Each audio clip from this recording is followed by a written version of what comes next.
Right, ladies and gentlemen, could I ask that if you have telephones, switch to silent, please. This is the meeting of the British Transport Police Authority on the 26th of March 2025. Where does the time go? Somebody can let me know about that. First, we have apologies. Alistair? Thank you, Chair. We've had apologies from Fiona Brunskill. I'm expecting Abdul El Gaddafi to join us in the room shortly. And likewise, I'm expecting Tricia Hayes to join us on Teams in due course. And who have we got on Teams? So on Teams this morning, we have BTPA member Ian White. We also have colleagues from the Rail Delivery Group, Andy O'Dell, the Superintendents Association, Chris Horton, Deputy Director of People and Culture, Kayad Duale, Lindsay Lutherer from the BTPA Executive, and Richard Dronfield from Deputy Director for Finance at the Force, and finally Raquel Cortez from the BTPA. Thank you. Well, welcome to everybody. I beg your pardon, Chair, just to confirm we are recording this meeting. Fine, so everybody notes that we are recording. Welcome to everybody this morning. Any declarations of any conflict of interest beyond the obvious? Anybody wishes to make? Okay, thank you very much. Let's look now at the minutes, please. Quite a full set of minutes from our last meeting, as you will no doubt have read. I will go through them as usual, page by page, and if any of my authority colleagues have any points or questions they wish to raise, just shout out as you get to that page. I'll start with the first page of the minutes. I'll call it page 4, bottom right number. Page 5, 6, 7. Yeah, I've just got, only because it's not taken up elsewhere. Is that all right if I raise that here? Yes. And this is just regarding the facial recognition. I just wondered if there was a quick update on where we were since the last meeting. There is indeed a quick update because we had an update at Chief Officer Group yesterday in relation to that. So there was a delay because of judicial review that was made to the Met. So obviously we were looking for a collaborative response with them rather than purchasing our own equipment at this stage.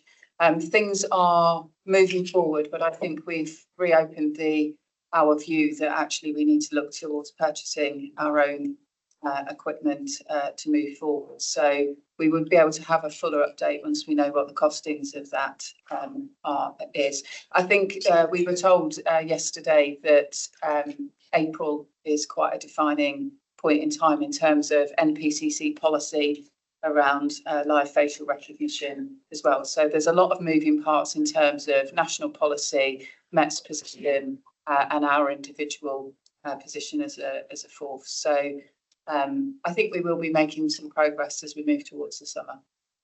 Okay, thank you. Page 8, 9, 10, 11, 12, 13, 14, 15, 16, 17, 18, 19, 20, 21, 22, 23, 24. Are we content to approve those minutes as an accurate record? Yes. Yes, jolly good. Thank you very much. Can we move on to the actions arising from the minutes at item 4? All of these actions are completed or recommended for closure. I don't intend to dwell on them. They're there and they can be read. Does anybody have any points, however, they wish to raise that are not included in that table? Good, thank you very much. Just to say, I did meet with Lord Hendy, but we only had 10 minutes and then there was a fire alarm, so everyone in his building left. So I'm afraid our meeting was curtailed. Oh, well, we'll hold our breath on that one, Stuart. Thank you. Risk and performance, strategic risk summary, item 5. Q. So there's a summary of where we are in relation to the risk, only 2 pages. This is because these do get fairly good going over at each committee. So we've sort of forwarded down to 2 slides for you.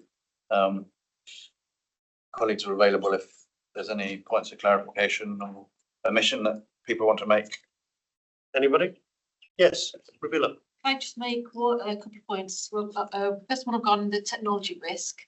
It was decided at, this was discussed at ARAC whether it should be de-escalated, but it was decided at ARAC to defer that decision.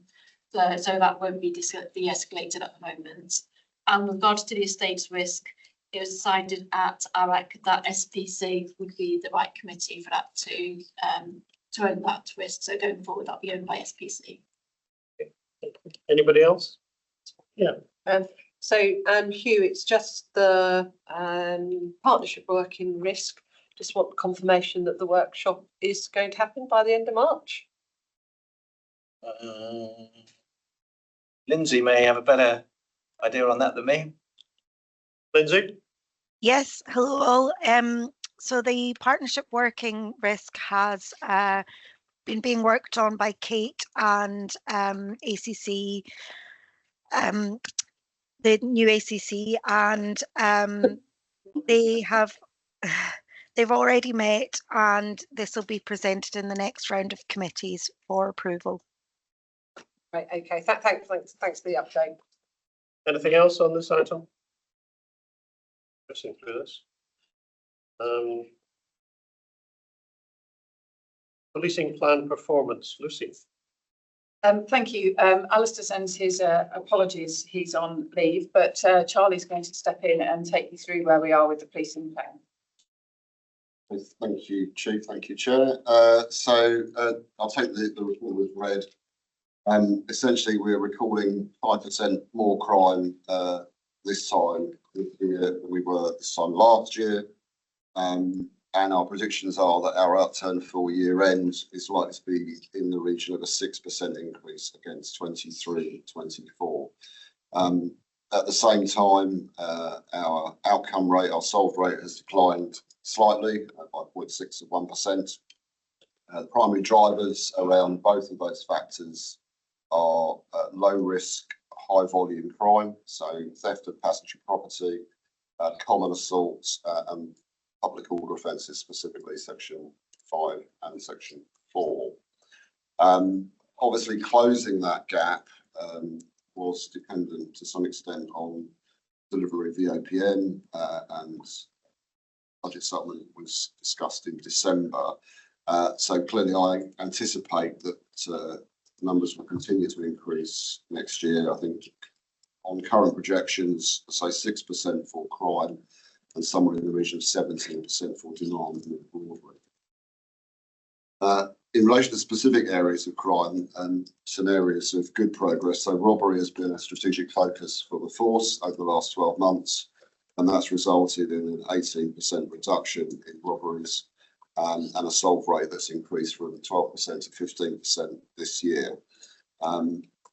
Knife-enabled robbery, which has been a specific focus of government, has raised particular praise from the policing minister. In fact, I think Chair, yourself and the Chief were around the table with the minister last week. So I think they've seen the amount of effort that has gone into that, and we are seeing improved levels of fine rates for knives and bladed weapons on the network, which I'll touch a little bit on when we come to stop and search. Violence was highlighted at the March Finance Legitimacy and Performance Committee, and that we've seen again sort of increases in those areas, specifically predominantly in violence without injury, so which accounts for 87% of all violent offences. I'm pleased to say that solve rates for serious violence have been maintained or indeed improved against currently sits at 22.8%. So probably the one area of contention there is there has been a 7% increase in violence against rail staff offences, and whilst they're again relatively small numbers, low numbers of offences, the vast majority of those are assaults without injury, so largely pushing through gate line barriers and the like. In terms of violence against women and girls. So I attended a roundtable this week, in fact, with the safeguarding minister and the Borg MOJ minister. And again, BTP were recognised as the outstanding work that we're doing in this space. We continue to see increased levels of reporting, which is something we've actively championed with partners. And indeed, for rape and serious sexual offences, we remain the #1 force in the country in terms of our outcome rate. So there is still work to do in that space, and I think it was broadly agreed that greater effort was required in the partnership space. So I think we will be working with industry and other partners to ensure that we maintain that momentum. A couple of final bits. So in terms of stop and search, our find rate remains particularly high, so pushing 50%, and our self-defined ethnicity performance has again improved against last year, and currently, where it's not stated, has reduced to 11%, which is, again, in terms of forward performance and national performance, it puts us in a good place nationally. Disproportionality for Black people remains a concern, stubbornly high at 10.4%. In fact, only this week I've commissioned some further work through the Performance Board to identify what that looks like from a more granular perspective. Finally, some good news. So non-suspicious fatalities for February, up until February, we recorded 17 in February, and the handback time was 86 minutes. That is the lowest average handback time that we have achieved since August 2022, and it's largely as a consequence of the work Sean has been doing with Network Rail and other rail partners actually to reduce the time it takes for us to deal with non-suspicious fatalities on the network. Undoubtedly, that will come under pressure as a consequence of station closure of DEOs, which we believe will adversely affect performance in future years. But I think it's a good place to start. It resets the marker in terms of our sub 90% performance, and I commend the work that Sean and the team have done to members. Thank you, Chair. Thank you. Do any of my colleagues have any points or questions? Emir, then Diane. Thank you, Chair. I brought this up before as well. I just wanted to repeat it again. So, and this is regarding violence against women and girls. So, having read the NEO report, I just wondered: is there a mechanism that would look at the failures in the other forces and give the authority some assurance that we were doing better, not just with numbers, but the story behind it, so that the criticism that was raised there is not a criticism that we would come under, say, in 12 months from today? Yes, in fact, on the back of our conversation of finance performance, I have actually had the National Audit Office report reviewed. Most, if not all, of those recommendations are directed to the Home Office and Home Office forces. I'm happy to share that assessment with you to give you that assurance. Thank you. Thank you, Chair. Two questions, if I may. So the first one is around assaults against officers. So I think in the packet it says 19% were verbal assaults. That feels quite low compared to verbal assaults that are reported kind of in the rail sector. Do you think there's an element of underreporting? And is it potentially an area of focus in force to encourage officers to report verbal assault? So good questions. I think absolutely underreporting is likely to be a factor.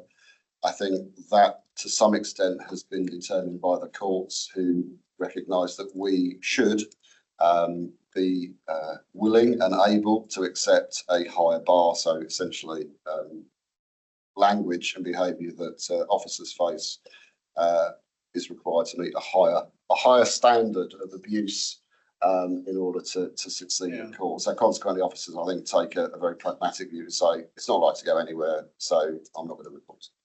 Okay. All right, thanks, Charlie, for that. And the second is really on the disruption statistics. So first of all, well done, really encouraging, 86 minutes.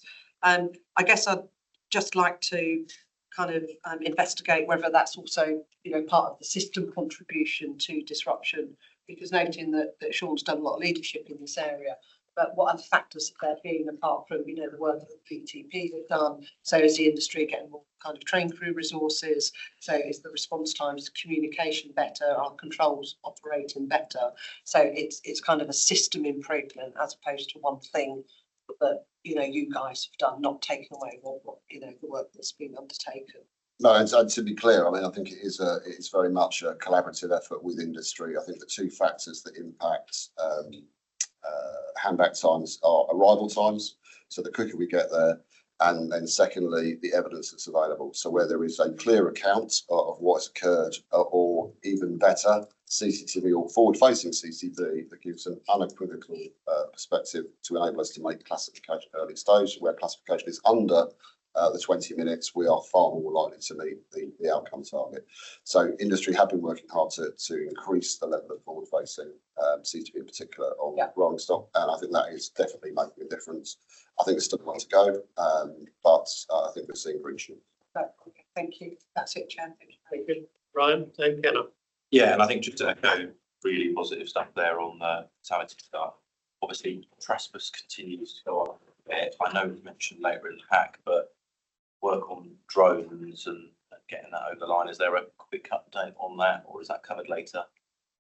We can give you an update on that. I mean, obviously the funding runs out because that was a cut as part of the decision with the authority in December. So, you know, it is funding dependent.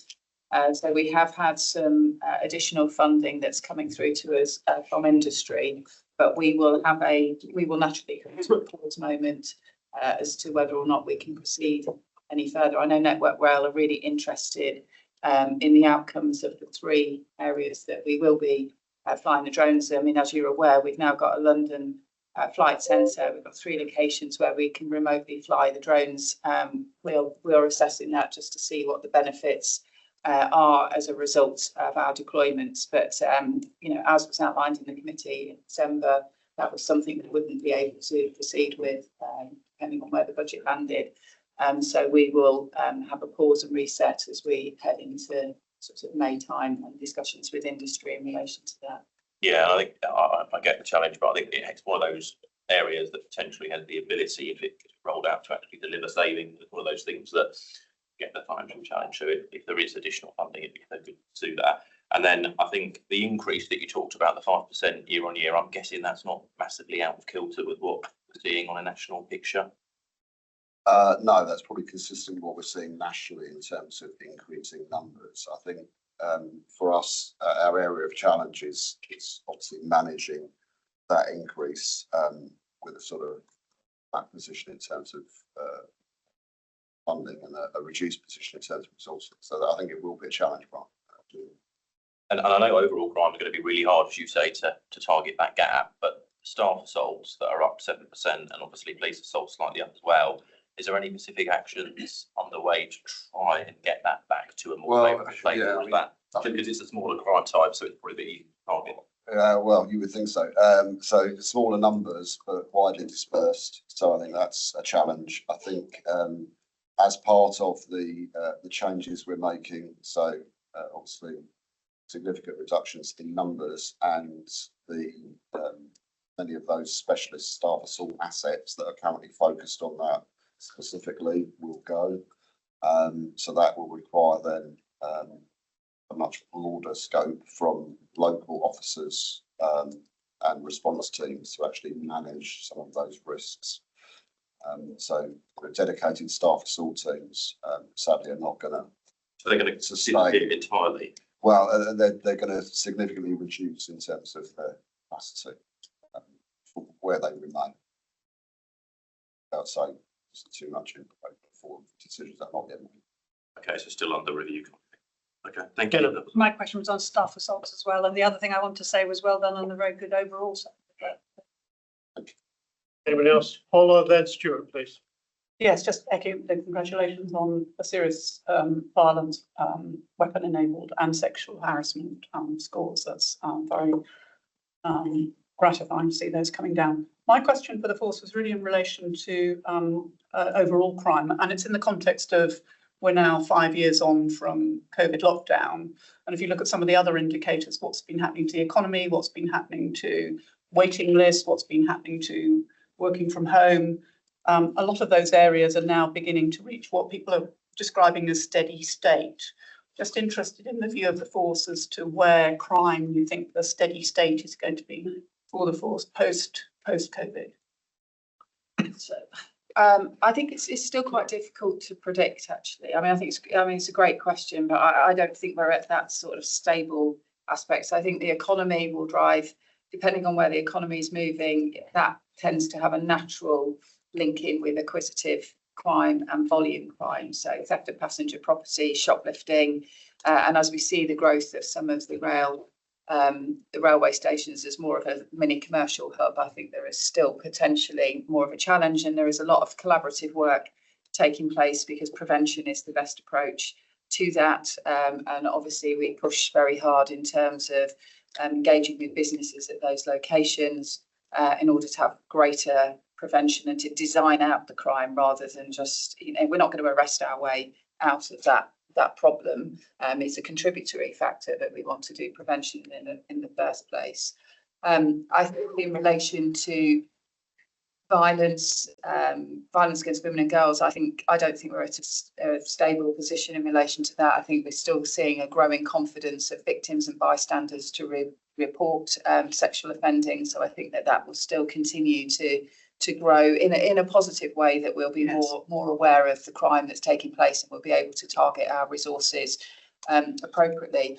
I think the violence, I mean, when there's some of the public order offences and violence, I do think if we were ever to see academic research, I think obviously crowded trains tend to be a trigger point for that. So train cancellations, shorter carriages does drive behaviours on the trains. So I think as we see perhaps, some of the government ambition realised in terms of the passenger experience, that is likely to be more of a significant contributor to reduction. And I think your really good point around the sort of waiting list, particularly in mental health areas, we do see a rise in vulnerable people gravitating to the railway, which I think has happened really ever since the railways were invented. It's seen as potentially a safe haven. And we do still have a significant amount of our work is related to mental ill health and people's different behaviours, whether that's from suicide right the way through to what we've sadly seen last year in some of our homicide cases. So I think it's difficult to know, because there is probably more of a correlation between things, the way the railway is run and some of the trigger points. But hopefully it will start to see a settling. And I think it'll be interesting to see where we are this time next year, and also the implications of some of the changes that we're needing to put into place. I think in terms of staff assaults, we did present following the tragic death of on the Elizabeth line. We have suggested that there should be greater integrated offender management. So, bringing data together from both sides. And we haven't seen, we put forward some proposals for investment in that area, but we haven't seen that come to fruition at the moment. But I am a firm believer that stronger integrated offender management is probably the best solution, rather than trying to be everywhere all of the time, which is just impossible to achieve. Actually targeting people who present more of a risk would be the appropriate way. And I think as we move forward, how we potentially use AI to help us achieve that over the next sort of 2 to 3 years would be quite sort of transformational. I mean, I think given the pressure that's going to be on the force, the financial pressure, it'd be really interesting your views on where things like acquisitive crime, which is around shopping in stations, how much that's driving some of these growth numbers, and what the options could be for not focusing on that, because another force could focus. But I'd just be interested in your. Well, I think theft of passenger property is really the Home Office's equivalent of the shoplifting challenges that they're facing in terms of the volumetrics in relation to it. I do think it is a design out challenge for as much for us as it is for industry. How are we working this through? How are we integrated with other sectors, the insurance sector? If you look at some of the good practice that exists elsewhere with other potential crime types, I think that's where the collaboration needs to be.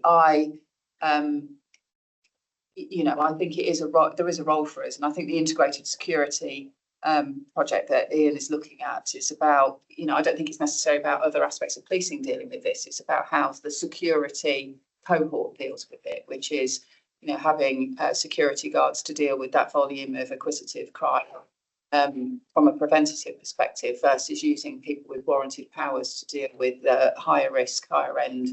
And I think there's, you know, some green shoots that we're starting to see with the interest from industry in relation to. And apologies if I may, just to add to that. So if you consider that theft and passenger property equates to about 30% of all car crime. So Yes. essentially, that you make a dent in that, and that is about better prevention. I mean, you know, in terms of how you store your luggage when you're on a train, all those sorts of things, you can significantly reduce offending capability in that space. I think that, for me, that's where I want to start. Thank you, John. Okay, Sorry, Roger. Stuart, then Nick, then Rod. Thank you. Violence against women and girls is an authority priority and a departmental priority and a ministerial priority.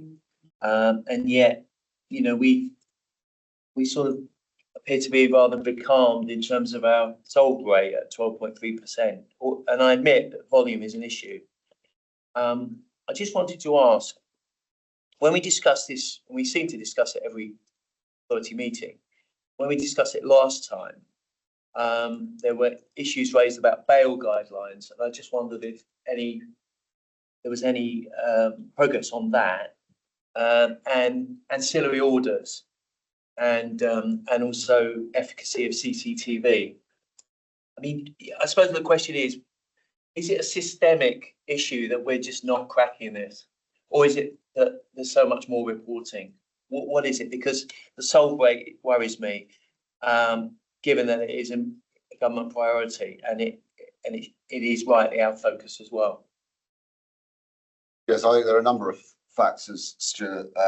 So firstly, I think that it is still significantly underreported.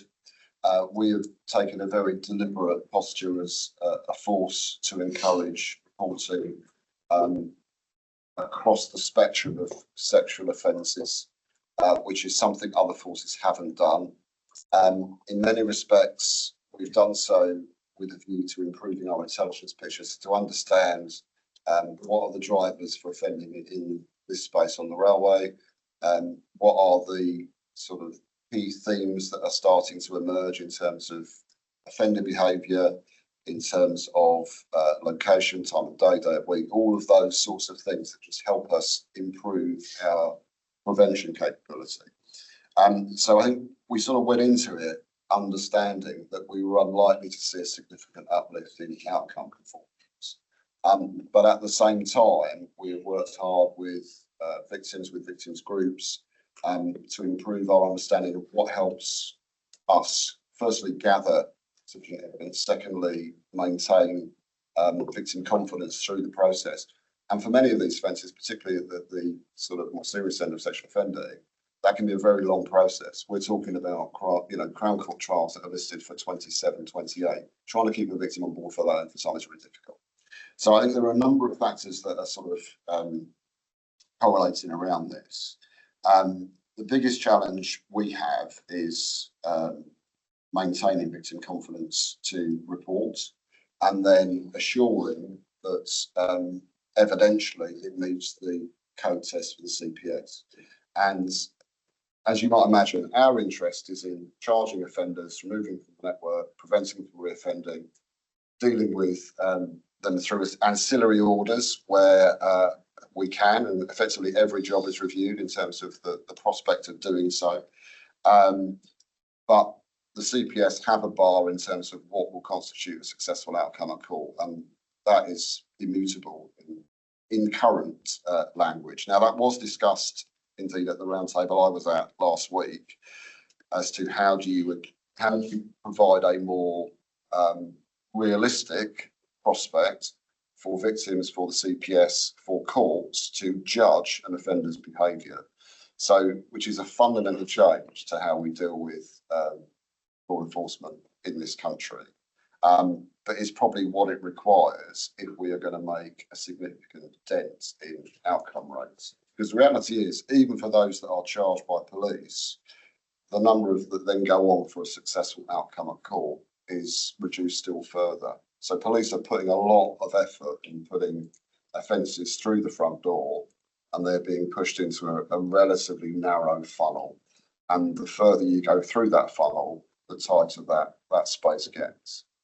So I think it is a whole system issue. I think the police are probably the vanguard of driving activity to improve that position, but it requires us, CPS, the courts, judiciary more broadly, Ministry of Justice, etc., to all be on the same page. I think there's a will there. It's about mechanically how you sort of get from where you are to where you need to be.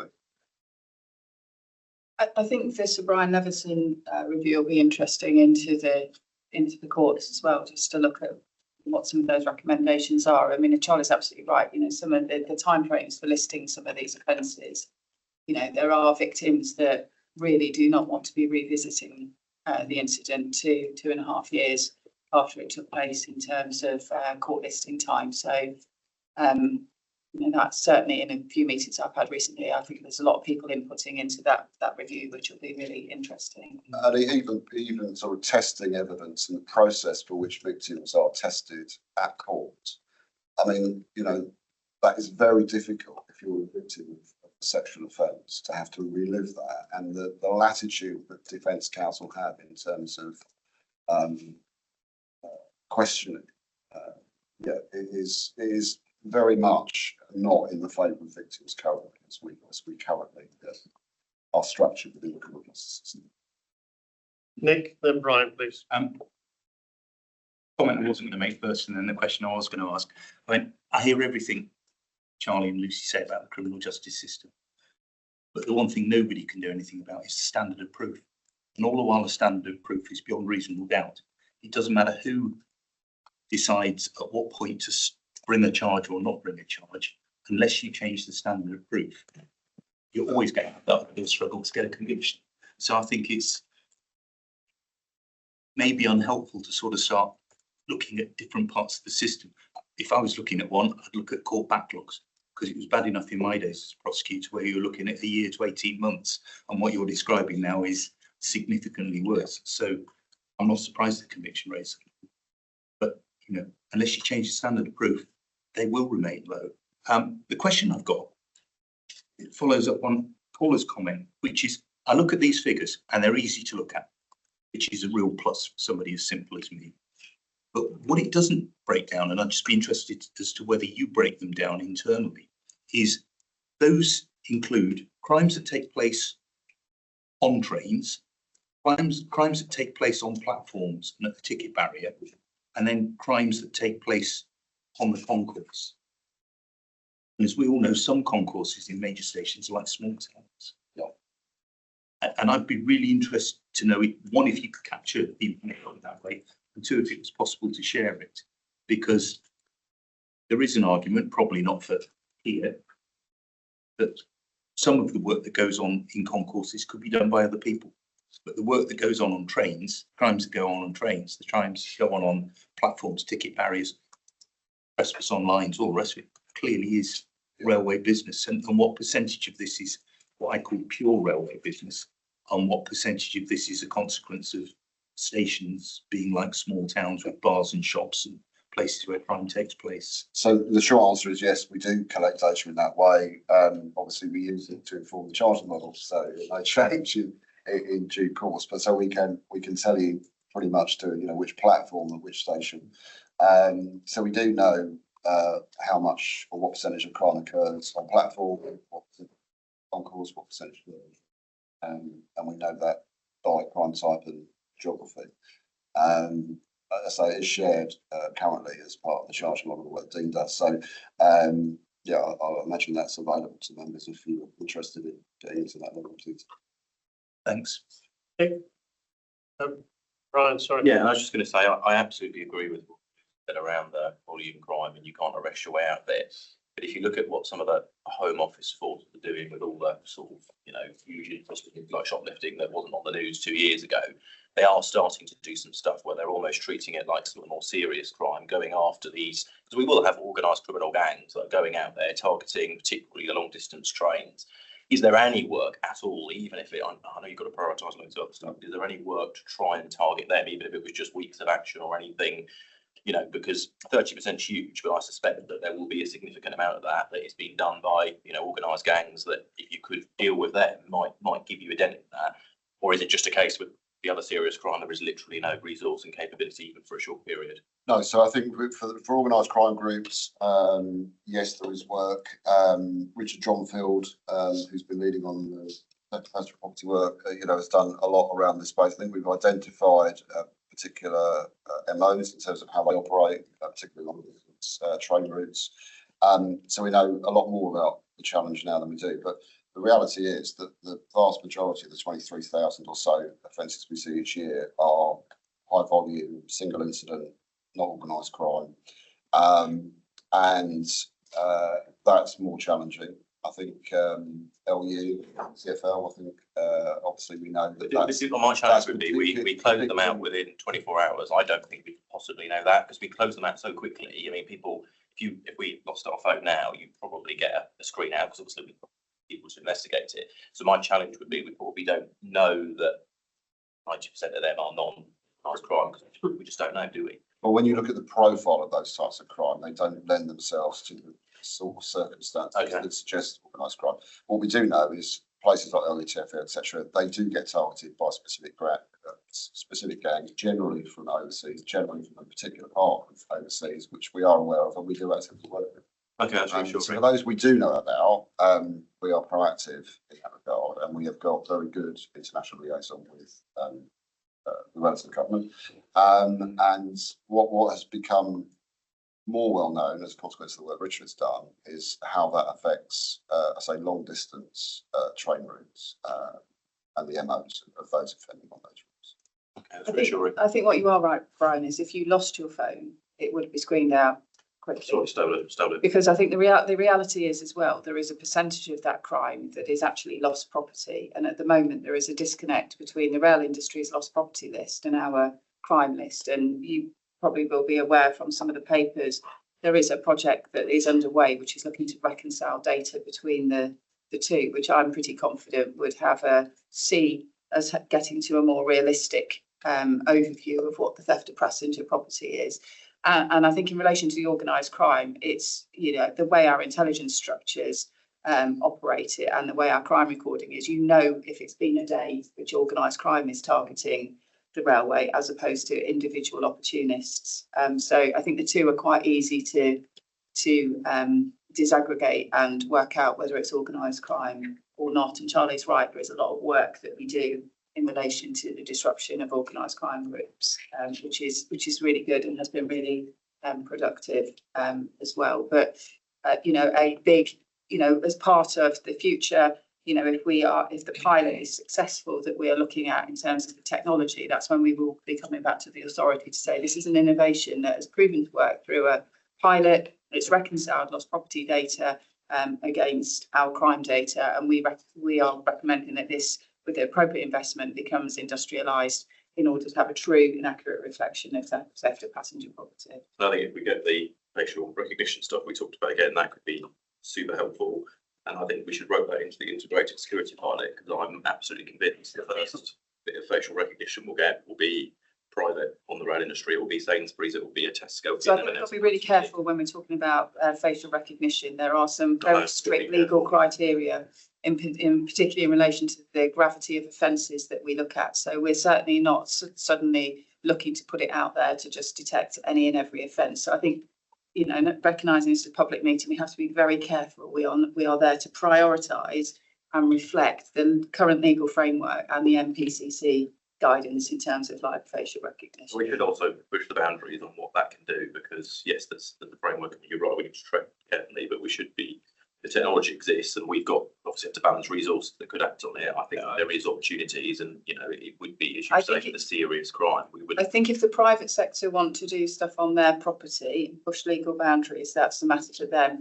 I think what you'll find with the South Wales stated case and the Metz case, there is a clear framework that has been tested through judicial review as to what is appropriate for a law enforcement agency. Yeah, it's just as I say, we're going to end up with retailers using it and how we engage I'm with that. conscious of time, so I'd just like to move on. Andy? Just a comment, I just want to back you up on that. When Emir and I were out with the Met looking at facial recognition, a good few months ago now, the most impressive thing about the whole evening was not seeing the kit and the activity, because that was brilliantly planned. It was the thought that had gone into how it was not going to be challenged, which is the point you make. And that was very impressive, I have to say, and I'm sure it will strengthen more. But that is the strength of that particular activity, I think, the fact that it's being used in a very forensic way. Okay, thank you. Anybody else, anything on the policeman front? I just want to say Lucy and I were at a meeting with the rail minister, the policing minister on Monday, and I have to say that the BTP stats on knife-enabled robbery were the best of all the forces present. And that was something that the minister commented on. And I would like to say in some of these results, Charlie, the men and women on the front line have done a cracking job in terms of very difficult circumstances. And I really think my colleagues and I do appreciate what they're doing out there. So thank you very much for that. Ron, I just had one question. Yeah. We don't report on BOCA and how much you're recovering and what you're holding, etc. Is there anywhere at some point you can do that? Because in the court system, we are seeing a lot older requests coming in, and I'm frequently asked what's happened. Why has it taken so long for these BOCA matters to come to court? Yeah, so I chair a meeting generally bi-monthly, we can account for what comes in, when it comes in, how much we've got holding, what we've used it for. So, that's great. Thank you. Thanks very much. Financial performance. John Paper, who's dealing with that? Is Rubila? It will be Stephen. Richard? Yeah. Steph? Thank you.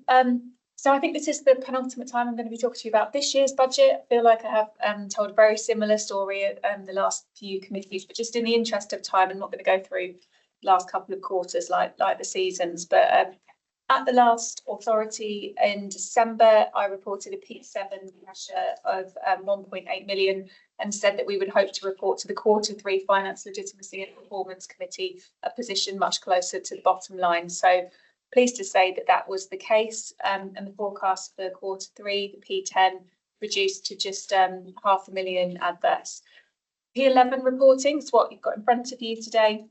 In this pack is around the same figure, and the Q3 position is a risk adjusted forecast, so it includes risks of 1.5 million, opportunities of 1.8 million, and the numbers include a legacy shortfall of payments to the pension scheme offset by changing accounting treatment to aged overtime as the kind of two biggest elements in that. Lots of other smaller items like this, which could make the results from here go either way, which is why it's never possible to know with certainty what the outturn is going to be. But all the risks and opportunities are managed extremely carefully as year end approaches, and it's a more comfortable position that we're really kind of seeing that range reduce. The P11 reported in the pack is actually a quicker reduction in expenditure than we planned, and I think the big reason for that is the NCMP decision in December has meant it's been necessary for us to reduce headcount as far as we can before the 1st of April, just to mitigate any impact of like a long-term recruitment freeze. So we've kept the recruitment controls that we had in earlier quarters in place for the final quarter of this year. So some good news since the P11, we're able to settle the FHQ DLAPs with a reduction from the approved provision, bringing the forecast down further ahead of the P12, which is yet to be approved by FEB, so not quite ready yet, but it is continuing to go in the right direction. And again, we're already not far off for 0.1% variance, but having had early sight of that P12, I would expect to end of year position closer to the bottom line, whether it's slightly under or slightly over, short of any surprises, that should be achievable. And then just finally, in the lead up to year end, capital is on track to spend the 14.1 million budget in full. That's as a result of pulling forward BPR spend, capital spend above the line to limit the impact on reserves. And we're looking at a similar mechanism to do the same with BPR revenue, but capped at a limit before the charges are impacted. So yeah, in summary, I think everything's on track. Good, thank you very much, Steph. Does anyone have any questions or points for Steph, please? I've got one. Abdul, sorry, yes. So the increases to budget on page, is it 37? Yes. So about insurance, legal and claims forecast growth, solicitors' fees. I know that there's a legal review, but some of the legal advice that I've certainly seen is I would say it's common sense, and you know, any person on the street could have probably told you what's been asked. So the question is, has there been a mechanism for controlling what people go out for? Is there a single core? Yes. Yeah, so it's a good question. I think legal services is an area that we picked up a few months ago as something that we thought was ripe for efficiency, and to look at a different way that we do business to make sure we're getting advice only when we need it. So that piece of work, I'll bring Mel in to comment on the timeframes. We've got a ring-fenced efficiency, a targeted efficiency into next year that we've captured, which we'll probably come on to later when we talk about next year's budget. But I think it's shortly due for reporting, isn't it? Yes, it is. I mean, just to add to what Steph has said, so we put a few measures in place. So we always had a bit of a review in terms of what was going to happen with price fall, but essentially we've been applying a little bit more rigour to that process. So we created a bit of a gateway process where we're kind of reviewing those, pushing back a little bit more where there were some which actually professional judgment might be a better, you know, a more appropriate way of answering it. There are some inevitably that we do have to go out for, but that kind of pushback that has seen a kind of a slight drop in terms of the trend in our legal advice spend in the last quarter. So that is starting to have an impact, and through the work we'll be doing through the review, which Steph has referenced, we're going to look to kind of build on that a little bit more. There's a bit of culture change piece of work to do to make sure that we're not just going out for advice when we don't need it. We're going to use our internal teams a lot more. So our team we have in the Justice Department, who are legal researchers, they're able to provide advice to us. And we're also going to make better use of a online legal services database, for want of a better phrase, which has kind of stated law on it, stated cases, etc. And we're going to create a kind of a bit of a library of FAQs. So there's lots of different things that we're kind of planning to do going forwards, but we've already started to implement some of that work where we're able to, because it's not kind of significant change at the moment. So we're seeing an impact from it already, and we're going to be implementing more of that going forward to the review. So in terms of the gatekeeper, is it a single individual or is it a collective number of people that will? It's a single individual within the legal services team, and they kind of escalate things to me as well. So we review them together if there are any that we think are not kind of.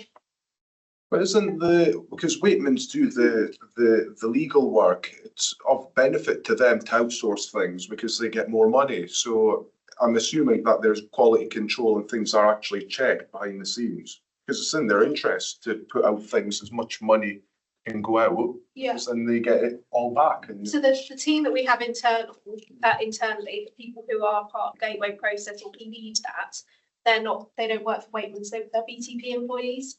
Okay.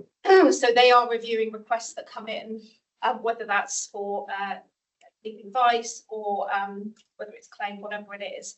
And then they will kind of look at it, and we will make a choice on whether we can deal with that internally, whether we can push back, and do we need the advice at all, or actually do we need to seek that external advice? So Waitmans are not involved in that process in terms of legal advice. Thank you, that's fine. Thank you. Anybody else, any points or questions? Andy? Just a bit of a hybrid question, really. Have we got any update on county lines for the coming year? Yes, so I mean it's good news. So there is a continuance. Maybe good news. Well, maybe, Treasury actually. Yeah, I mean the indication. I mean I should qualify that. The indication is that it's good news, but we are waiting for some final decisions to be made. Obviously, it's a wider government decision which may well affect it, but I think that's really where we are at the moment. I think we're just. Well, they want to be new a while back, so that's good. Yes, I think the Minister obviously announced in Parliament support. The Home Office has approved our business case based on a sort of flat funding position against last year's budget. Obviously, we've had to make some adjustments in terms of headcount to bring it into to deal with the inflationary costs of that. But we're just literally waiting for Treasury sign-offs. Great news, well done. Anybody else? Trisha, Thank you. Yes, thank you very much. Morning, everybody. I mean, I think it would be a good idea to start off by saying well done, Steph and team. Like, really well done. This is the first paper that you sent us for a while that doesn't have the "we will spend to budget" underlined and in bold along the top. So it's kind of, I think a year ago when we were sitting around this table and through the year, we would have been quite happy to have been had a short presentation with you with this kind of message. So really well done, very effective. Management of the budget through the year, really much more comfortable than this time last year. I guess my and also I think, I mean, not just congratulations on managing within the budget, also congratulations on getting the capital out the door, because given what we know about the state of your asset base, I think it would be really unfortunate not to have been able to spend up to what you can on capital assets. The question is really around the bridge between this year and next year. So, I mean, in what you've done this year to kind of manage within a financial envelope, I was interested to know what have you learned about some of the assumptions and levers that are available to you, and I'm particularly looking at vacancy rates and acceptable levels of over programming. Can you just say a little bit about what is it that you've learned this year that you're going to be able to take into next year about the big tools that you can use to help you manage your budget? Thank you. Thank you, Trisha. And I should just, for the record, pass that thanks on to Richard and his team. And it's really all of their work and their judgments that enable me to make some of those decisions. So what have I learned this year? A couple of things. I think in how we predict posts that will be filled if they're funded posts, I think we were over optimistic with our workforce planning and some of our budget assumptions going into this current financial year, and that hit us very hard at Q1. We discussed it at FLP previously, but I don't think the answer is we assume that we're not going to fill a lot of our funded roles, because we are a commercial organisation, and I think it's really important for us our feet to be held to the fire to make sure we're getting value for money as long as it is operationally and commercially viable to do so. So we are going to look to do that in a slightly different way going forwards for next year. I think the other thing is around the profiling of intakes, and where we had more flexibility this year because we had a lot of those intakes packed into Q1. We were able to make some very big decisions that cut deeply at that point, which gave me a lot more flexibility. And then I think the final thing is budget holder confidence. It's not something that we fully nailed. I think it's we are bringing budget holders on a journey, but you still, as I'm sure we would in any other organisation, have that element of optimism at the beginning of the year. But I think what I'm really proud of this year is the judgments that Richard had made around adjusting for some of that with the realism. So nobody panicked at that first point when we saw the data, because we know that we do have a lot of that optimism bias. It would be great to get to a place where we didn't have to do that. But I think at the moment, just adjusting those realism forecasts helps us make more strategic decisions in year. Thank you. Thank you. Anybody else on this paper? Can we note this paper then, please?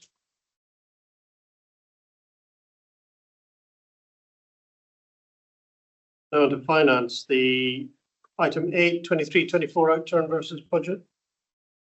Okay, so this is paper just a square of 23-24, which does feel like a long time ago, which it is. Flash your minds back.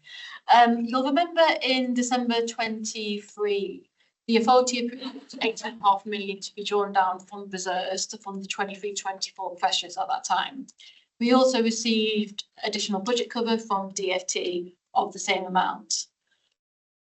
At P13, so 23-24 P13, the presented to FLP, the paper showed reported an overspend of around 9 million, and that paper and that position was also went to the authority. What normally happened, and obviously we work in 2 13 periods, So what normally happens after the year end, after the audit has been done, we come back to the committee, we come back to the full authority to just square off the outturn versus the budgets. This year's been slightly different because we've used reserves, so we won't necessarily be going out to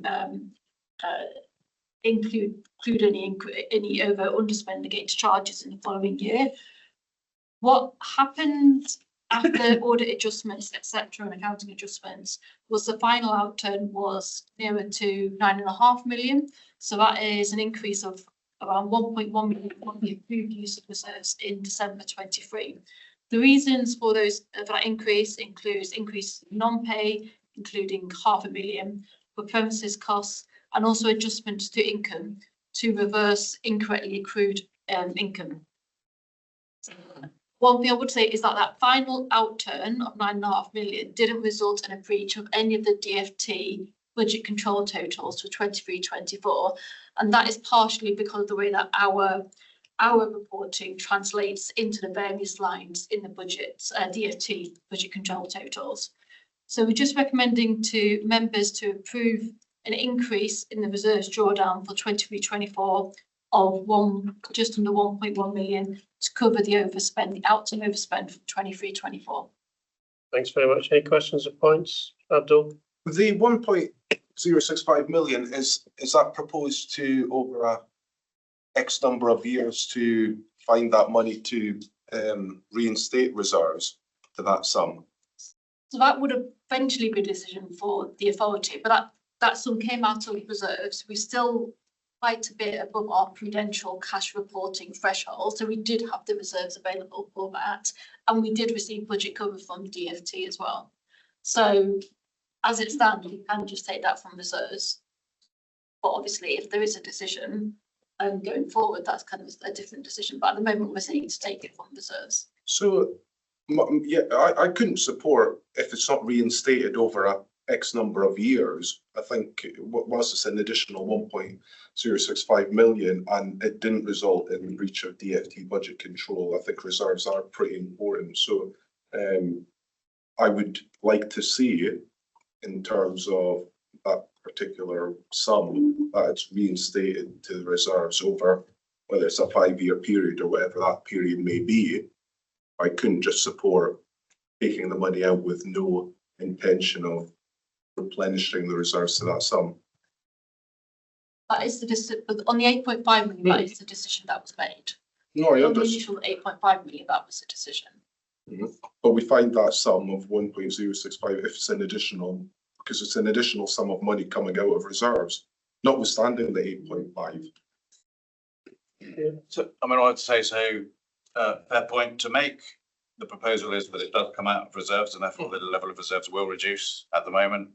Backdrop to that is I certainly have always, for some time, been a little frustrated how stubbornly high those reserves are above the prudential level, and no matter what the authority agrees to spend them on, they never seem to come down a lot. Appreciate with Buckingham Palace Road, we ought to see a step down coming up. So for now, actually sensible just to take $1 million off. But what I would say to you is December is the correct time to be taking a judgment that you've just said. So every December, the authority sets a budget, and that includes consideration of whether you want to charge a bit more to bolster reserves. So every December, you have a chance to improve reserves, and there'll be many movements.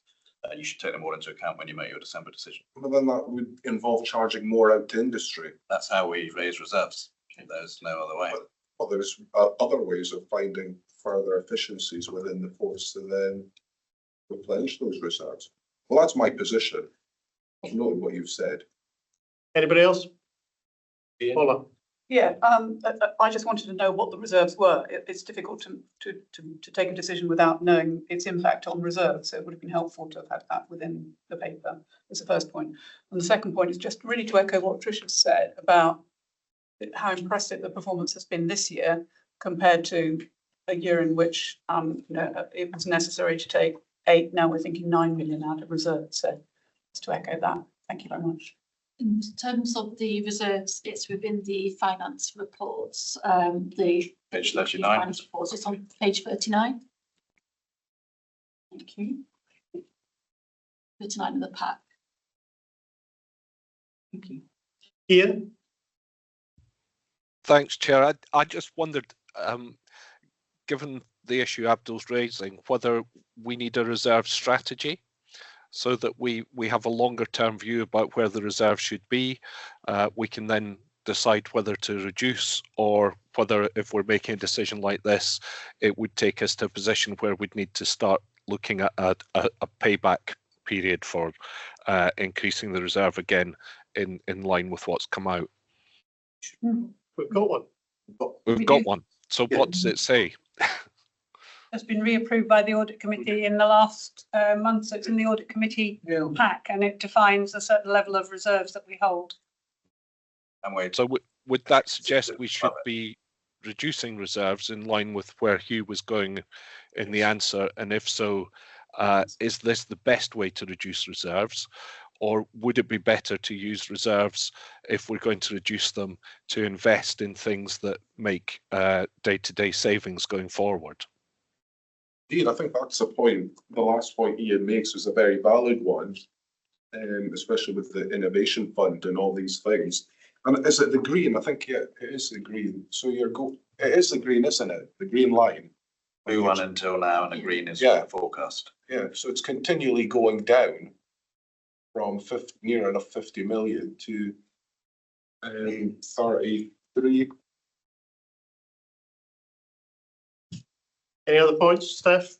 Just very briefly, and if it does give you any assurance, Abdul, we do try where we have the opportunity to underspend against kind of approved budgets from reserves. So BPR, for example, where we're trying to spend underneath what we've got approval to. I think everyone does recognise the importance of holding a healthy reserve at the levels that we have to. So it's, I suppose I'm trying to say we're taking with one hand and giving with the other. But Richard, you might know off the top of your head how much that is at the moment, revenue wise.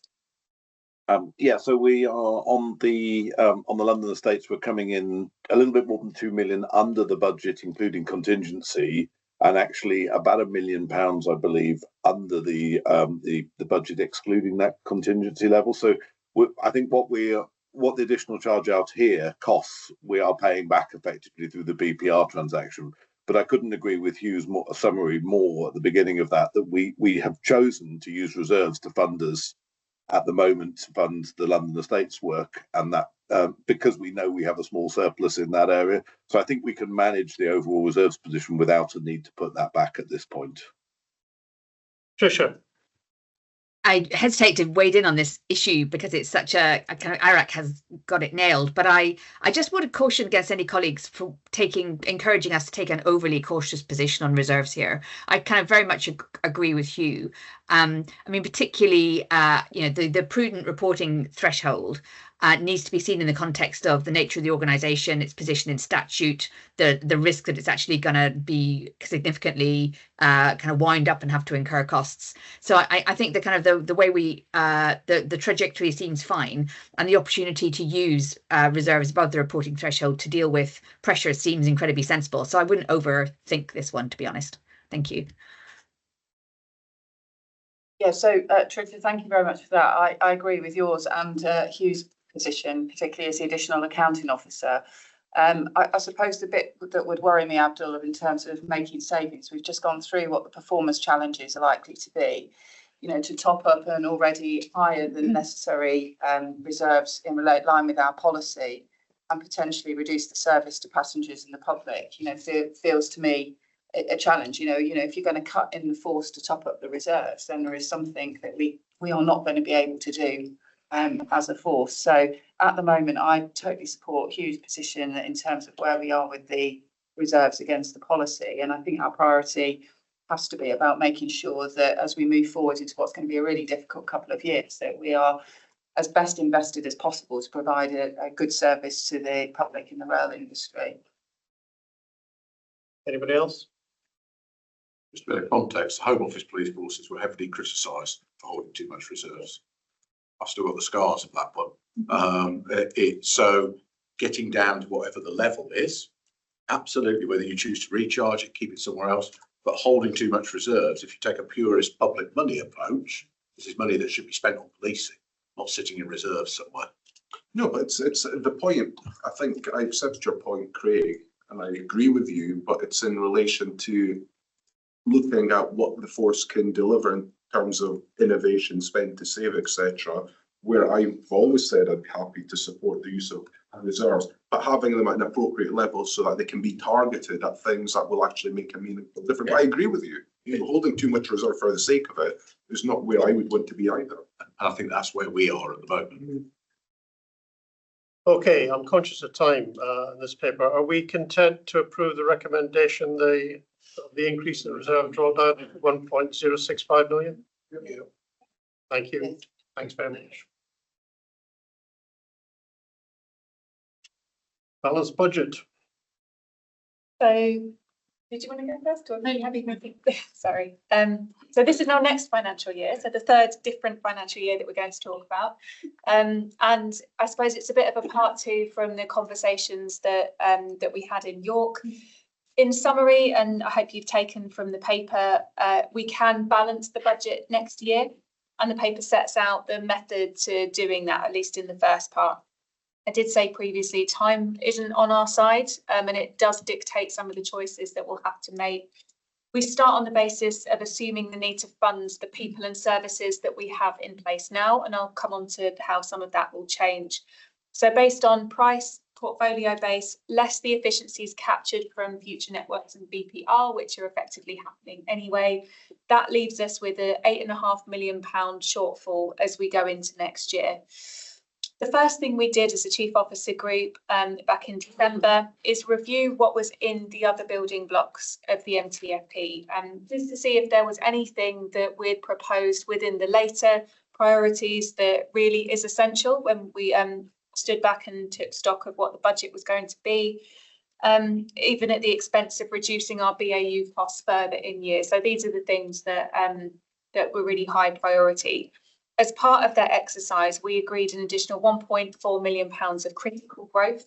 So that includes some resourcing for various accreditations that were captured in some of the later blocks, crime trainers ahead of the HMIC FRS inspection, a couple of roles to support estates for another year as well. So things that we recognised that would need to find compensating efficiencies that we still felt was necessary. So added to the 8.5, that made the target to save in 25-26 9.9. From that, and as a result of settlement, but also DFT not improving an increase to our CDEL, we've had to shrink our portfolio base. So that means primarily delaying asset replacement into future years and holding a fairly significant level of over-programming. The portfolio shrink exercise, we were able to knock off £2.1 million of capital and 900,000 of associated project revenue from that 9.9, which leaves us with 6.9 million to find as a target into next year.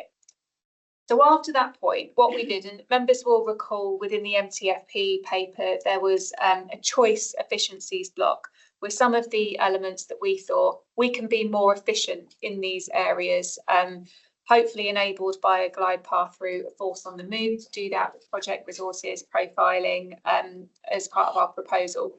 So we went back to that box to say, instead of an uncontrolled reduction in intakes and recruitment, is there anything that we would want to pursue and do anyway, given that these were the areas of our priorities previously? Even if they were service reductions, these were areas that we felt were within our risk appetite. You'll recall some of the elements in those boxes included BDOs, talent, EDI, security, technology, and public contact. So all of that bit together resulted in another 1.3 that we could take off the target. And removing that from the 6.9 subtotal left us with 5.6 million to find. So this is where we've really exhausted any other option and looked to absorb the rest through an extended recruitment freeze into next year. The consequences, as I said in December, will be we're losing the wrong people from the wrong places and creating some quite messy team structures. And it's difficult to predict precisely where that will be felt most heaviest. But financially, it can be done. And based on our churn, I think we'd worked out for the December meeting, we could save up to 15 million if we extended a whole-scale recruitment freeze through the entire financial year. So it gives you an indication of roughly how long that might be necessary for. What I would say is with our assumptions around churn and reflecting on kind of what we've learned this year around our assumptions, if people think that redundancy might be on the table, they don't tend to leave at the rate that they would normally. So we just need to really make sure we've kept a close eye on that. In the background, there are two things that aren't directly linked to this work, but they are relevant to it. The first is non-pay. So you might be thinking, well, you know, there's probably more scope in non-pay before you go into that uncontrolled recruitment freeze. So through our commercial board, we're looking through every call-off contract we've got to see if we can reduce the quantity or category of spend. We're also looking at those contracts that are up for renewal to see if we could live without that service or an element of that service, especially if it meant buying ourselves out of some of the trickier headcount reductions. I've set a target of around £1 million for that, and we'll see how we go. But what I don't want to do is to count that in the stack at the moment. I think it's a much more mature approach to allow the Force Executive Board leads who are working through their structures and their establishment reset designs to really think hard about their areas of non-pay. And when it gets quite difficult, some of those decisions, I think we'll get a better quality of a clearer risk appetite and better quality decision making. But that is definitely on the table, and we are pursuing it through next year. And hopefully it will incentivise people to really understand their data better. Another thing we're doing, I think Ian Curry had mentioned in the breakfast briefing last week, increasing the proportionate weighting of price in our tenders for the contracts that allow this as well. So we should be able to see some in-year efficiency come out that way. In terms of collaboration for the future, shared services, it's always on the cards, but they don't give us a quick enough or a substantial enough benefit for the time that we need it. And it could be something that you end up expending a lot of resource and chasing for not a significant gain. But that said, there's definitely scope for some more intelligent investment, especially in technology, data, automation to bring out efficiencies. And which is relevant to the innovation funding that Hugh and I are going to catch up on. The next thing, and you'll see it in the paper, is the medium-term plan. This is the establishment reset. So this isn't about making the numbers work next year, but more having a clean single line, single understandable establishment that is affordable and sustainable. So we've had a gross establishment of around 5,402 at the moment for a long time, but for many years we've never been able to fund this. So we've never been able to afford that number of people in BTP. Next year we can only afford 4,800. So we need to remove 602 posts to end the year with an establishment that is going to be sustainable. And that will make it much easier for us for a lot of reasons, but equally, like teams who know they've got vacancies, anyone who's been out to visit operational teams, they will say, you know, we've got a couple of vacancies on the system. If everyone recruited to all of their vacancies, we would not be able to afford that. So it's just around understanding what is going to be viable for us. We discussed various options at the Chief Officer Group on how to do this. The first was musical chairs. So we've got, and I know the paper says 4898 from memory, we're now at 4867 actual people deployed from the latest numbers. If we did it where through musical chairs, we just delete the vacancies that we've got at the moment, arguably we'd only need to reduce by another 67. So the issue with doing that is that the vacancies, some of them we really need. They're in very critical locations, critical functions, and it's just not a particularly strategic way to do things. The second option was to reduce everyone's gross establishment. So the average would be 14% across the force. That's going to have a really big impact on areas that are closer. Their current strength is closer to their gross establishment than others. And I think under this option, we lost something like 60 investigators from the current strength in Charlie's World at the moment, which is going to be a significant impact on performance. So the option we agreed was a targeted reduction, so a variation of that second one, where the 14% overall is weighted for each area of the force based on proximity to their actual FTE, morale scores from the force management statement, resourcing and retention risks that we know we have across some areas, and the capacity to meet future demand. So as a Chief Officer Group, we agreed a fairly nuanced and targeted approach to what those new establishment limits are going to be by every Force Executive Board lead. So every FEB lead has now been given their new target establishment. I've set up a very small establishment reset team, which will be coordinating what's essentially multiple restructures over the next 9 months, which will be transacted in the system ahead of 26-27. The aim is to end the year as close as possible to 4,800, accepting that permanent non-pay reductions might enable us to nudge this up slightly. In terms of what we're doing around redundancy, where possible, the intention is to hold people over in unfunded roles when they are in teams, because we know at some point we will then be moving towards the right number of people deployed in that team where we decide to unfund some of those posts, even if it takes a little bit longer, because every pound we spend on redundancy next year is another pound we have to find through that extended recruitment freeze. So this work is going to impact every single person in BTP. It will run alongside the OPM, which is essentially delivering the establishment reset within network policing. But what we're doing outside of that is probably 15 times the scale of it for every other functional area to bring us all back down to an affordable level ahead of next year's MTFP that can be far easier adjusted up and down depending on the settlement. Okay, thanks, Steph. Any questions or points? Nick? First thing to say, Steph, is well done. It's not as doom and gloom as we all thought, because it's clearly achievable with some pain. Just wanted to comment about language, because I think language is really important. I've never understood what the gross establishment has been. That might be because I'm not very bright. But for 3 years, people have been talking about a gross establishment that's fiction. It's never been there. What you're taking us to by March 26 is something I recognise from my military days, which is an establishment which is real. We have 4,800 people. We deploy them in this way. So when you get there, because I'm confident you will, because you're leading it, that will be a huge step forward. So I think the sooner we stop talking about gross establishments, the better, because that leads on to my second point.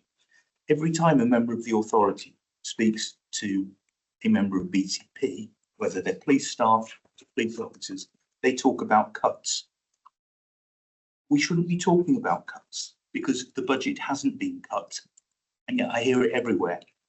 That doesn't come out of thin air. That comes because some people are talking about cuts when they're just not there. So I think the sooner we stop talking about cuts, the force couldn't get the anticipated rise they hoped for. They've still got a rise. So I think language is really important because we've got to get people on board with this. And I think the work that you're proposing here, Steph, and I know it's a Chief Officer Group collective, but the work you're proposing will put the force in a really good place. But only if we take the people with us and we use the right language along the journey. So I'd be really disappointed if in the next 12 months, I heard a lot of talk about cuts and I heard a lot of talk about growth. I think we should be reframing the conversation and talking about this is about getting the force in the right place for the modern world. And if we do that, I think this is great. Steph, then Charlie, please. Thank you, Nick. And I'm sure you wouldn't mind me challenging you back on that position. I think the only way we are going to be able to bring people with us is if they recognise what we're talking about. If we're really honest, with some of these areas, we are looking to substantially reduce the number of people that are currently deployed in those areas. That will feel to the people whose jobs are going to be at risk, or the people that are remaining that are picking up the additional workload against whatever demand is doing. That will feel like a cut because in real terms to them, we are reducing the number of people that they've got. So at a force level, it's last year we could afford 4,935, I think it was, and this year will be 4,800. So you are right, even though the force level budget is increasing because of the cost of everything, the number of people we can afford is less than it was previously. So I do think it's really important to be upfront about that when we are consulting with people. And I have a very easy job of telling you that the numbers add up. There is a way to do it financially. And that is true. We can do it. We can definitely make those savings and adjust the budget. It's absolutely the right thing to do to get rid of that notional gross that's in Origin. But that my colleagues will have to live with it, as will I, you know, the consequences of some of this. What we're doing to mitigate that, just to give everyone some reassurance, is that for every restructure that comes through, the Chief Officer Lead is articulating any adjustments to risk appetite that we need to make, any anticipated impact on performance, and we are seeking to mitigate that as best we can at a force level. So we're really trying hard to limit the impact of that, but I don't think it would feel honest of me to communicate it without using words like budget reductions.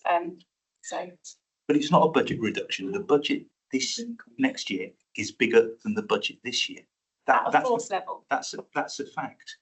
So, you know, lots of people around this table, we've all worked in big organisations, whether it's private sector or public sector. We've all had to shuffle resources. We've all had to live with, you know, I've had to live with cash reductions. That's a cut.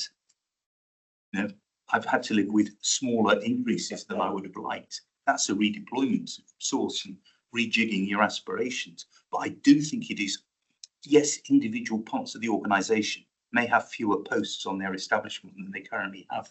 That's a redeployment of resources within the organisation. But I think to use the language budget cut is just wrong. You know, there's no other way of putting it. The budget went up in December. So to talk about it as a budget cut is misleading and dangerous. Sorry, then Abdul.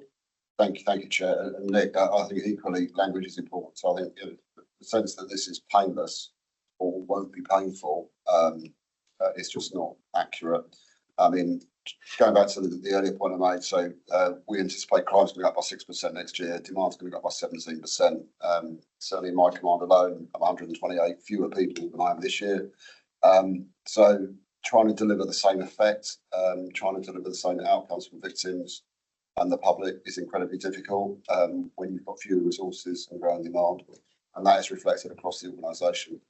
So 300 posts, you know, reduced in frontline uniform policing, that is going to be felt. And I think, you know, we have to be, I guess, realistic, your words, in terms of the impact that will have. It will not be painless. Thanks, Abdul. So there's a few things. I'd be interested in the productivity levels within the force. I mean, we've all seen the news articles of recent days in terms of the civil service, and productivity has decreased significantly from pre-pandemic levels. So I think I'd like to see the productivity base that we have in BTP and how we are looking to increase that productivity level to a much higher rate than it currently is. So I think that's an important point. In terms of the assurance, so thank you, Seth, for you know, very interesting read, and I'm glad, you know, for the work you've put into and the wider call to get to where we need to be. But I think I would welcome whether it's a further paper or a briefing to get down to the nuts and bolts of what actually things that we are not delivering anymore, how we're focusing possibly on more of the core priorities of BTP. Because when I speak to talks, as I have done recently, some of them feel that the priorities of BTP are not aligned to what they think BTP should be delivering. So I think it's understanding what things are changing, what things are no longer going to be delivered, and the financial reduction from those projects to get to where we need to be of that of the savings that are being delivered. Because I understand for obvious reasons why that hasn't been tabled here, but I think something offline would be beneficial. Yeah, happy to do that, Abdul, and anyone else who's interested in that detail. I think there's a couple of things in there. So there is the targeted efficiencies that We're in the original choice box of the TFP paper. I can give you that breakdown and how we've reached the 1.3 from that. Then there's also the establishment reset work. Now, we've had 2 structures come through the design authority that are both now subject to consultation. We've got about 30 something, I think, still to come over the next few months. So I think the reality is a lot of it, we don't know the design yet because that design hasn't been designed or presented to us or endorsed or consulted on or approved. But yeah, happy to do a briefing with what we've got at the moment, and then the journey over the next few months to get us to a place where everyone has been through that process and we're certain we've got the right posts in the right places. And productivity levels, I think that's also an important point that needs to be investigated, and I think I would welcome a discussion or at least a paper to understand where the productivity levels in BTP are and the journey that's been and how we can actually increase them, because that's the way you will get out of some of this situation here. Brian, Can I just have a cut? When you say productivity levels, Abdul, what? Well, productivity levels, if you look at in terms of, seen in terms of the civil service, productivity, if you're looking at a comparison, productivity levels of the civil service is reduced from pre-pandemic levels. It's decreased significantly from there. So it's understanding what the productivity levels within the organisation is. I mean, we look very intensely at productivity levels of our frontline operations, which is where the bulk of our business is. And I think there is a reality for us. Our gross establishment, just so I'm really clear with everybody, the gross establishment still today is what BTP sees as being essential to provide an efficient and effective force for the railway. So although we are reducing our gross establishment, it isn't an acceptance that the model that we're going to is right to deliver and discharge our duties as an effective and efficient police force for the railway. So, part of our bid, for the funding was to say this is what in my professional judgment, the Chief Officer's professional judgment, this is what we need, having listened to all of the feedback from industry, all of the committees we go to, in order to deliver what industry would like for their investment. We still believe that is the gross establishment. What we have absolutely felt that this year we have to accept that for several years, the authority have never funded to that level, which we believe is the right level for us to discharge our duties as an efficient and effective force. So that's why we are moving down. I think from a productivity point, there are inevitably, as in any organisation, there is some areas where we want to either stop doing business, where we want to push a little bit harder. But when we have a reduction in budget, we've been really clear with our people that we're not filling the gap by just telling everybody that you've got to do more, because that's unfair and actually isn't appropriate to do that. But we can certainly take you through some of the productivity that we specifically look at in relation to what frontline policing is delivering for the public. And there are a whole range of indicators, but we have to be really careful as the indicators that we use in order to demonstrate success or otherwise. But there is a lot of data that we hold in relation to that, in the same way that we hold, some data in relation to our police staff and the output measures. So we tend to measure very much looking at impact as a result of investment. So we can definitely do that, but to bridge some of the gap, that's why we are having to stop some of our business in order to accommodate what will be the new establishment going forward. But I don't sit here as your Chief Constable saying that what we're moving to, I think, is the right thing for the railway. But I'm obviously not going to rehearse the discussion that we had in December. Okay, let's move on, Brian and Kenneth. Let me just echo Nick said and some of what Abdul said, and I know it is difficult, and as you've said, Lucy, there is a difference between the authority. I think on Nick's point, it is really helpful, when we're going out and presenting a message from a leadership point of view to the front line. Yes, get your point about being transparent, but I think doing that in a way that we do seem united, in my mind, makes far more sense. It cannot be reassuring if we've got officers on the front line who think that the authority and the Chief Officer group are, completely misaligned. That cannot be helpful. I don't think we are, and that this piece of work shows that. So I just think, as Nick said, if there is an opportunity to kind of, we are where we are. I don't know if it's very helpful to sort of dwell on for years and years. We haven't you know, hit that, because I think from a frontline point of view that might send the wrong message. I get that there is difficult decisions. I get you have to communicate if things are changing, and we can't hide that. And I'm not advocating that, but I think it's just that balance of getting the language so that people don't sort of, you know, get overly worried. And I think Abdul's point on productivity, you know, as you said, any organisation will have it. If there is ways of measuring that, and you know, looking at, there's probably loads of stuff within the police staff side that we do that maybe doesn't add loads of value, as there will be in lots of other companies. If there's any way of tracking and looking at that, because this does talk about lots of good stuff, but no doubt there'll be other stuff out there that might mitigate that. And we've already talked about technology and how that might help us. I think you said it before, Lucy, you know, a smaller sort of more technology driven force, you know, what is our plan to get to there. So that I just support what's being said, really. Can I come back first, Charlie, on that point? So you know, I do think we have to be really careful with language. You know, we don't have police staff that aren't adding value to the organisation, and I need to be really clear about that. They might not be working on things that some authority members see as a priority, but you know, our role is to make sure that we are delivering an efficient and effective force.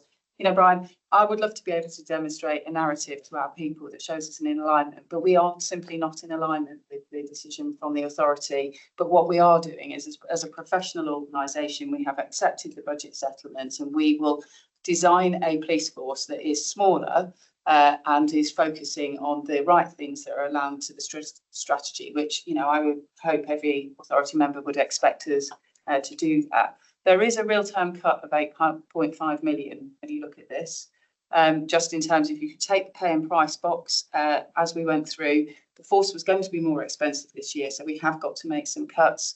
We are in consultation with our staff, so some of our staff are at risk of losing their jobs. So it is very difficult to put the positive message that you would like us to put out there. We are putting a very supportive message out to our people. But as you know, there are a lot of people that watch the YouTube of the meeting in December, and I think from a transparency perspective, people do know that we are not in agreement with the authority, but we will shape the right police force to deliver within the budget that we have been allocated, and we will prioritise aligned with our strategy, which has had extensive consultation with industry. Hence, as Charlie was talking about, disruption, violence against women and girls, knife-enabled robbery, you know, violence and workplace violence. You know, that has been at the front and centre of our decision-making in terms of what we want to maintain and where we are willing to push our risk appetite to the absolute edge of what we will have to cut. And, you know, as I said at the authority meeting, you know, reducing our behavioural detection officers has pretty much pushed me to the limit in terms of risk tolerance. But we have done that. And again, we haven't had much pushback from anybody in relation to that, but that is definitely at the absolute edge of risk tolerance as your chief constable for me. Thanks, Charlie. Do you want to add? Just very quickly to add to Brian's point, actually. So I think productivity is complex, it's imprecise. I think that the absence of crime obviously is the best barometer of success and productivity, so reducing crime. I think you put in context of some of the proxy measures, how other forces perform. You think about robberies in BTP, so we have fewer robberies in a year across the network that spans 3 countries than they might have in a month. So, and we're moving the population of London every day on the network. So that gives you some sense of how good we are at what we do. The question is how you capture that for every possible function that we perform. It is not easy at all. I think it's the short answer, but we will have a go at trying to sort of crystallise that for you. Okay, let's move on. Kenna? So I'm delighted that we have ended up with a single number to plan the workforce around going forward. I think that will be helpful in terms of transparency. And thank you for the constructive approach you've taken to resetting the organisation. So I think those are good points. In section 3.6 in the paper, you talk about the main areas that are going to feel the brunt of changes. And I know you won't be able to tell us the detail here today about the risk appetite decisions that you ultimately make, but can you give us a bit of an overview of, you know, crime specialist capabilities? I guess they're and maybe people in development. Those 3 areas are the 3 areas that you've targeted, if you like. what implications are we likely to see as a result of that? Because I don't know what loss of the specialist capabilities, for example, means. So. Yeah, sure, Kenna. So I've really just picked a few bits out of that annex to the paper. So specialist capabilities I've reflected on because the reduction from gross was quite significant, inclusive of the reduction from actual strength as well. But within those numbers includes the transfer of the BDOs into vacancies within network policing. So we would expect to see that as a higher number than the average reduction across the establishments. But if where we're looking at that annex, I think it's a health check really to see the departments that are closer to their establishments at the moment. I mean, if we take criminal justice, for an example, the gross establishment from the PSA is 114. They've got 115 actually. They've got one supernumerary deployed. So their impact, their variance to the gross will be a -17 and then -18 on actual. So that's at the top end of the impact that it's likely to be. In terms of how that risk is managed, we're going to the department heads to say, okay, this is the new establishment. COG have agreed at a tier 2 level, so you don't have to justify the number. This is the number to work within. What is the best way to allocate the resources you have? And what services might we need to stop or do in a slightly different way? And we're just capturing any change to risk appetite or performance impact as a when those designs are coming through. So a lot of them haven't come through yet, but we will be able to have something if you wanted something to come to ARAC at a point in the future that just draws some of that work together. But we'll make sure that the right teams and committees are updated when we have a bit more. Yeah, thank you. I think it certainly needs to come back to the authority in some way, whether it's to this meeting or not. The next meeting, I imagine. Stuart. Thanks, Ron. On the positive side, I think it's very, very good that we've landed in the right place in terms of the proposal for targeted cuts. I think the proposal 3, I think that was the right thing to do, and the most sensible and efficient way forward. I mean, in terms of the language, and I don't want to relitigate the meeting in December. I think it was a useful meeting. I mean, obviously people put strong views forward, and it's not a noble thing at all for the Chief Constable to defend her position, but it was always the case that we have a fiduciary duty as an authority to try and balance the budget and to work within government guidelines. And it was always the case that a significantly higher than inflation settlement would not run with ministers. And, you know, I knew that right way back before. So I think I echo what Brian's saying, that there's a professional respect for your value judgment, but we've got to work together now to deliver the best outcome.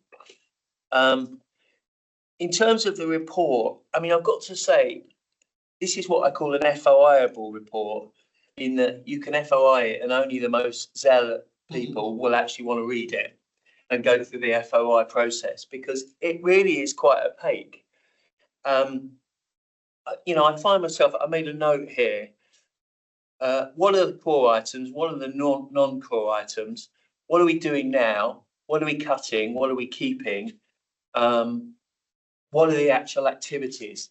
And in that respect, I think Ken has already referred to some of the paragraphs. I do think, now, the caveat being, of course, this is people's jobs and livelihoods, etc. And they don't want to see their jobs and livelihoods or lack thereof discussed in public, and I accept that. But we did agree an iterative process of this budget making process, notwithstanding we've had the strategy committee meeting in February.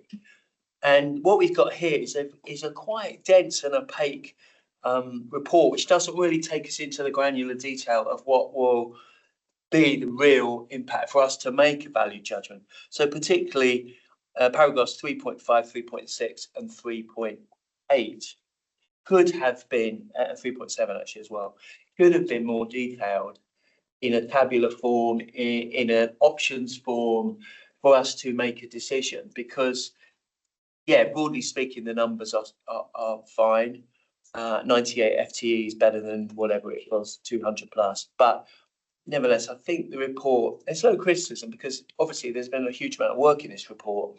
But I think the future does need to be clearer as to what we're being asked to make decisions on at the front line. And this report doesn't do that. And I hope that one of the lessons of the budget making process as we go forward is that we do get reports that on a regular basis through the next year, in the next financial year, 25-26, where we can understand the real-time impact.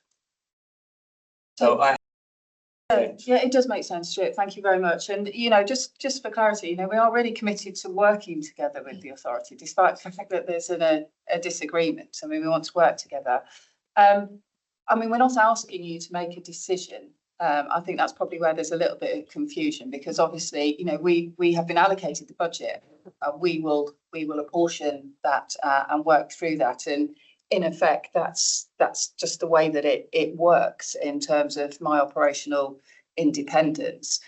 I think we're a little bit too early. I think the timing arguably is a bit too early, because we've got to go through a whole consultation process where before we can perhaps present something which shows you this is where we're at and this is the product and here's the granular detail. So I think we will get there to give you the granular detail that you want. It's just the timings aren't right. And it's not just that we wouldn't want this discussed in a public meeting. You know, there is a legal framework that we need to work within, particularly where people's jobs are potentially at risk. We have to go into a consultation process with them. And then once that pop out the other side of that, then we will have the granular detail of where some of the cuts are. So at that point, you know, as Ken rightly touched on, I think it's important that it comes back, whether it's to a committee and then the full authority, that will work its way through. But it is going to take some time to get through this process, which is why the paper talks about where we want to be at this time next year. So it's going to take us a year to get through a process. I mean, this is a huge establishment. Just for clarity, I'm not seeking vetoes or decisions on operational issues, but a more nuanced picture of the impact rather than headline numbers. Bearing in mind, of course, we are different to police and crime commissioners in terms of the legislation that was established. You know, we are responsible, more responsible in terms of the operations of the force than a police and crime commissioner, as you know, because of the legislation. But I take on board. You can take some of my responsibilities, Stuart. I'll sleep silent every evening. But I mean, we will definitely keep bringing back updates to the relevant committees just to make sure that you know you're fully cited. I mean, you know, my approach to everything, which you know I've done since I've been here, is one of transparency. You know, we've got nothing to hide here. What we have got is you know requirements that stick to make sure that we put our people at the front and centre of what is a really difficult process that we've got to go through. We need to make sure that we're fully engaged with the industry, and certainly from the OPM work, Ian's been doing some extensive engagement with the industry. And actually, it was something at the round table with the Rail Minister that we touched on, which you know, certainly I think there were very senior people in rail who are very keen to, like yourself, Stuart, understand, you know, the methodology of where we've got to and why we've got to that, and understanding our risk tolerance and the choices that we have made. And, you know, there are some choices that people would probably want us to make, but I still have a responsibility to lead an effective and efficient police force. And there are some things that are, you know, we simply have to do because we're a police force. Whether the rail industry would potentially want us to do some of those things is a different point, but that's the judgment choices that we'll make. So I think what would be helpful is if we, you know, have a timeline so that we can show you when we're bringing things back and to what committees. Yeah, because actually you are a great exemplar of what you've talked about, because, you know, we had a slight tussle last year over in-year budget and non-core items. And you wrote back to me on the 24th of December. I'm sure you had better things to do on Christmas Eve, but nevertheless, with a very detailed email of the issues I asked for. And that enabled me to understand what the substance and impact of those non-core items were. Now, admittedly, it was in-year savings in 23-24, sorry, 24-25, rather than 25-26. But it was that kind of detail, which was not circumscribing your accountability and leadership, but enabled me to understand the rationale for the decisions you were taking. And I don't see that in this report, and I think we could have had a bit more of that. Yeah, we're not quite there yet, though. I think so. I mean, at the moment, in terms of some of the consultations, we're really early days in relation to it. So I think you will get that as we go through the next 12 months, definitely. I'm conscious of time. Paula, please run. Yes, I mean, I had the benefit of seeing this paper when it came to the strategy committee. So thank you very much. I mean, there's clearly an enormous amount of work that's been done, and I think it's we should just acknowledge the and be grateful for the kind of reset that you're doing, because I found the growth establishment a difficult concept to understand. I take your point, Lucy, about that in a sense is, you know, if budget were no issue, that is where you feel you would need to staff the force in order to deliver the demands that have been made upon you. I think what this does is get us to a really realistic place in terms of affordability, but it also sets a platform for how we can therefore deploy technology. It is clear that we cannot grow outwards in the environment, the financial environment we're in at the moment, but I think there are real opportunities to use technology to bridge that gap. And I think that's where we should now work together and try and support you and help you to see what we can do using technology. And I know we're going to come on to a short discussion, although the paper may be withdrawn, but I think there's a real opportunity for us to look at a very agile way of testing new technologies so that we can move quickly to getting benefits from them. So I'm grateful to you for the work that you've done, but I do see this as setting a really solid platform for that work. Thank you.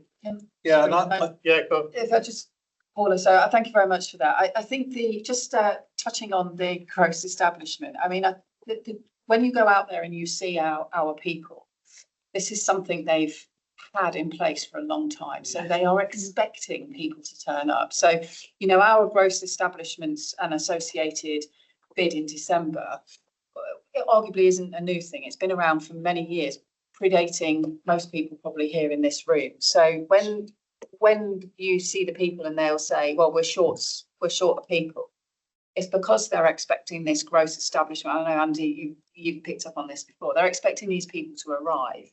So I do think it's right that we go to what we are actually funded.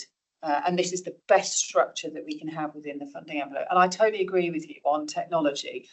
If you were to, I mean, Tricia has always said to me, what do you worry about sometimes? And I don't worry about a lot, because I think there are solutions, whether it's operational risk or, you know, the way we're running our business, there are solutions.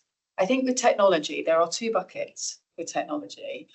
There's one that will drive through financial efficiencies because it will reduce headcount because of all the stuff we're seeing over AI.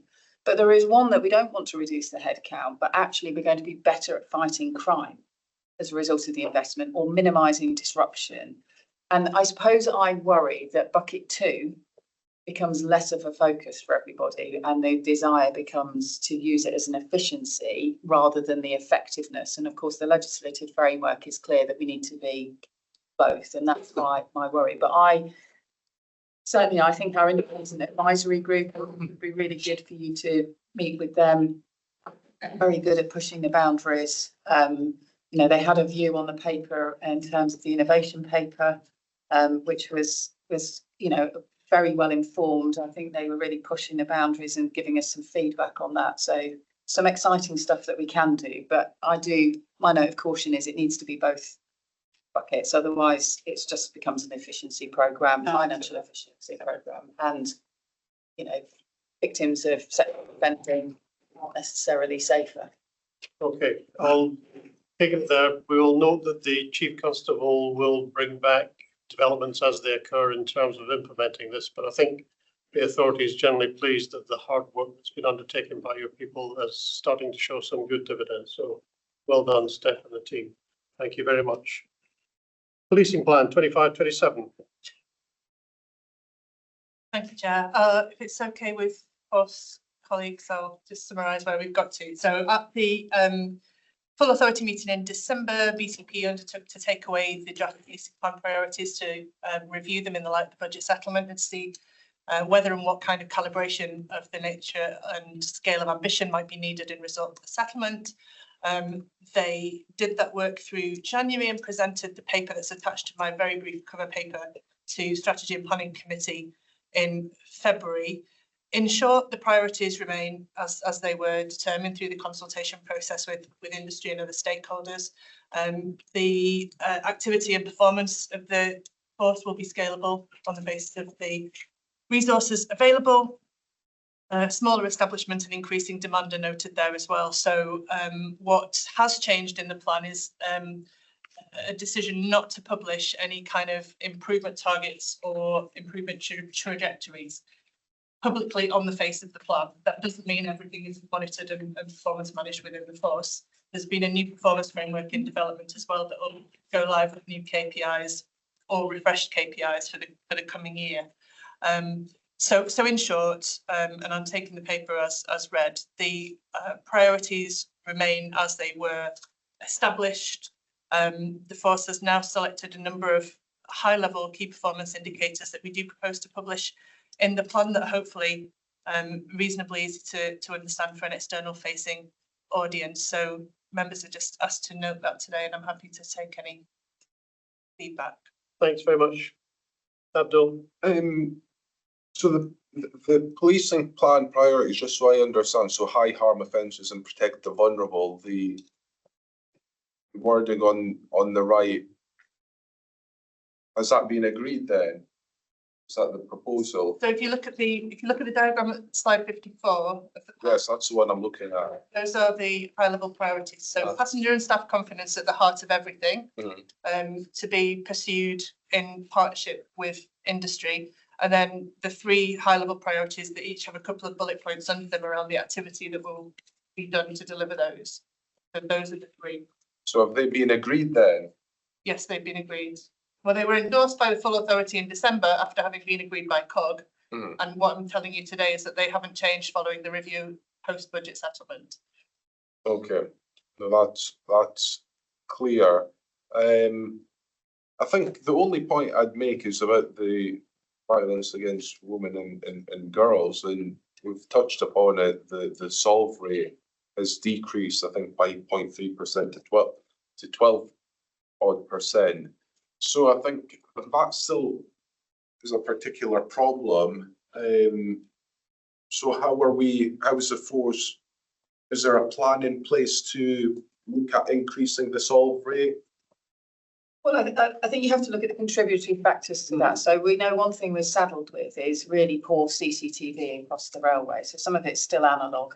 And actually, if you look at then that linked into charging decisions, particularly around identification, that's where you start to get some challenges. But I mean, I can see Rachel at the far end of the table, but there is a spending review bid in relation to CCTV, which is actually being supported by the Home Office and particularly through the Jess Phillips's team from a violence against women and girls perspective, because this is seen to be really arguably one of the biggest things that could be jointly done. I mean, I think, Abdul, it's not just a policing sort of position in terms of the solved rates. There are a lot of contributory factors from different agencies in relation to that. And I would say particularly improving the standard of CCTV would probably give us the best fighting chance in terms of identification of suspects, and then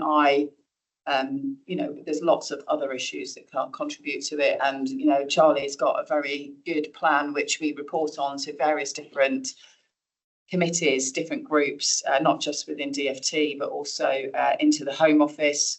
I did see earlier on, I think Andy Adele put a message on the chat actually. So there are a few of us that are meeting up from the rails industry and from RDG.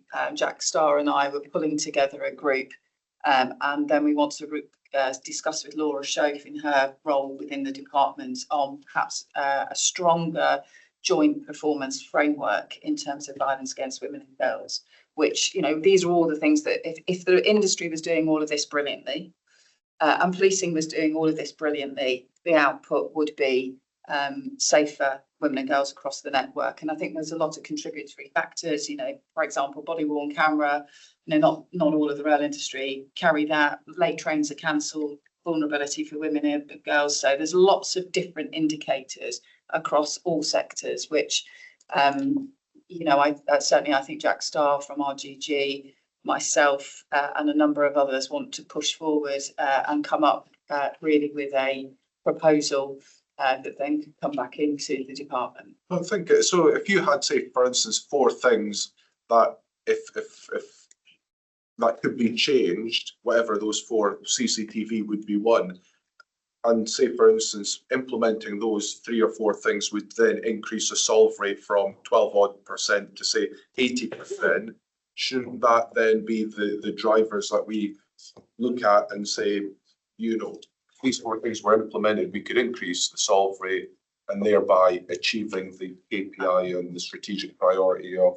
I'll bring Sally in a minute. We always need to benchmark ourselves with where we are on the national platform. So if we take rape and serious sexual offences in terms of our solve rate, we're the best in the country for that. So we are leading the way in some of these areas, hindered in others. I think data is another area we need to look at. I've said it before, there are people who will, tap into the underground, spend 7 hours on the underground, tap out again, and data will show us that if we had effective data sharing. And there are a whole multitude of reasons of why people are doing that. And I think in a future state, in 5-10 years' time, we'll be able to use technology in a much different way in order to target our offending. Some of the covert work that Charlie's doing is particularly impressive. But Charlie, I don't know whether you want to come in. Well, just to add to that, Chief, actually, dedicated prosecutor would be helpful, but at the moment not forthcoming. A reversion to police charging for some offences in this space rather than CPS charging. And as Nick alluded to earlier on, sort of addressing the court backlog, I think would be probably my 3 asks in that space, which I think all of which would help to restore victim confidence. And because bearing in mind, we detect 17% of all rape and serious sexual offences reported to us out of a cohort of about 50% that actually agree to sort of pursue it through a justice process. Most of these jobs fail on evidential deficiency, and that's because of things like CCTV, no independent witness evidence, and effectively the he said, she said debate. So until we address that in our justice process, then it's constantly going to be about. Thank you. Okay. Okay, Tricia, Chair. Tricia? Thank you. I'll keep it really quick in lunchtime.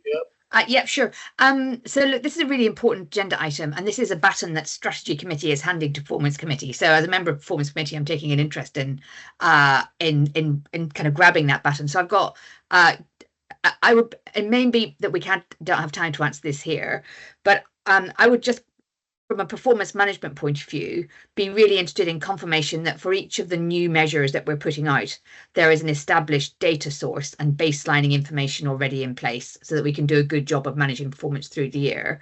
And then it would be also helpful as we go into Performance Committee to be super clear within this new basket of indicators, what has changed since last year. So what are the things that are new that we haven't been monitoring before?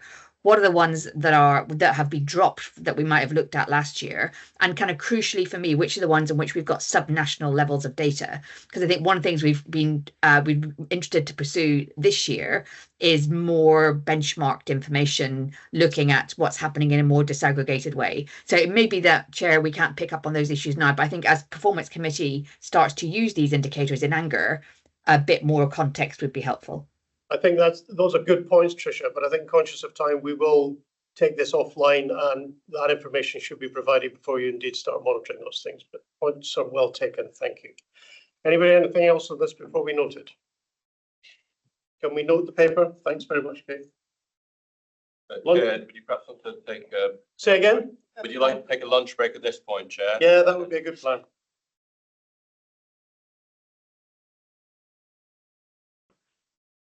If I could have your attention, please.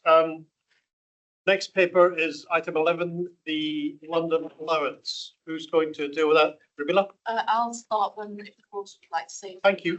So we're asking members to approve an increase of 1,250 to the London allowance to be paid to police officers and PCSOs from 1st of April. And in terms of future funding for the increase, it should be considered as part of the MTFP discussion in December 25. So back at the September Appointments, Remuneration and Appraisal Committee, the 2024 PRRB recommendation for a pay award of 4.75% was approved. The PRRB also recommended to increase the London allowance for officers by 1,250.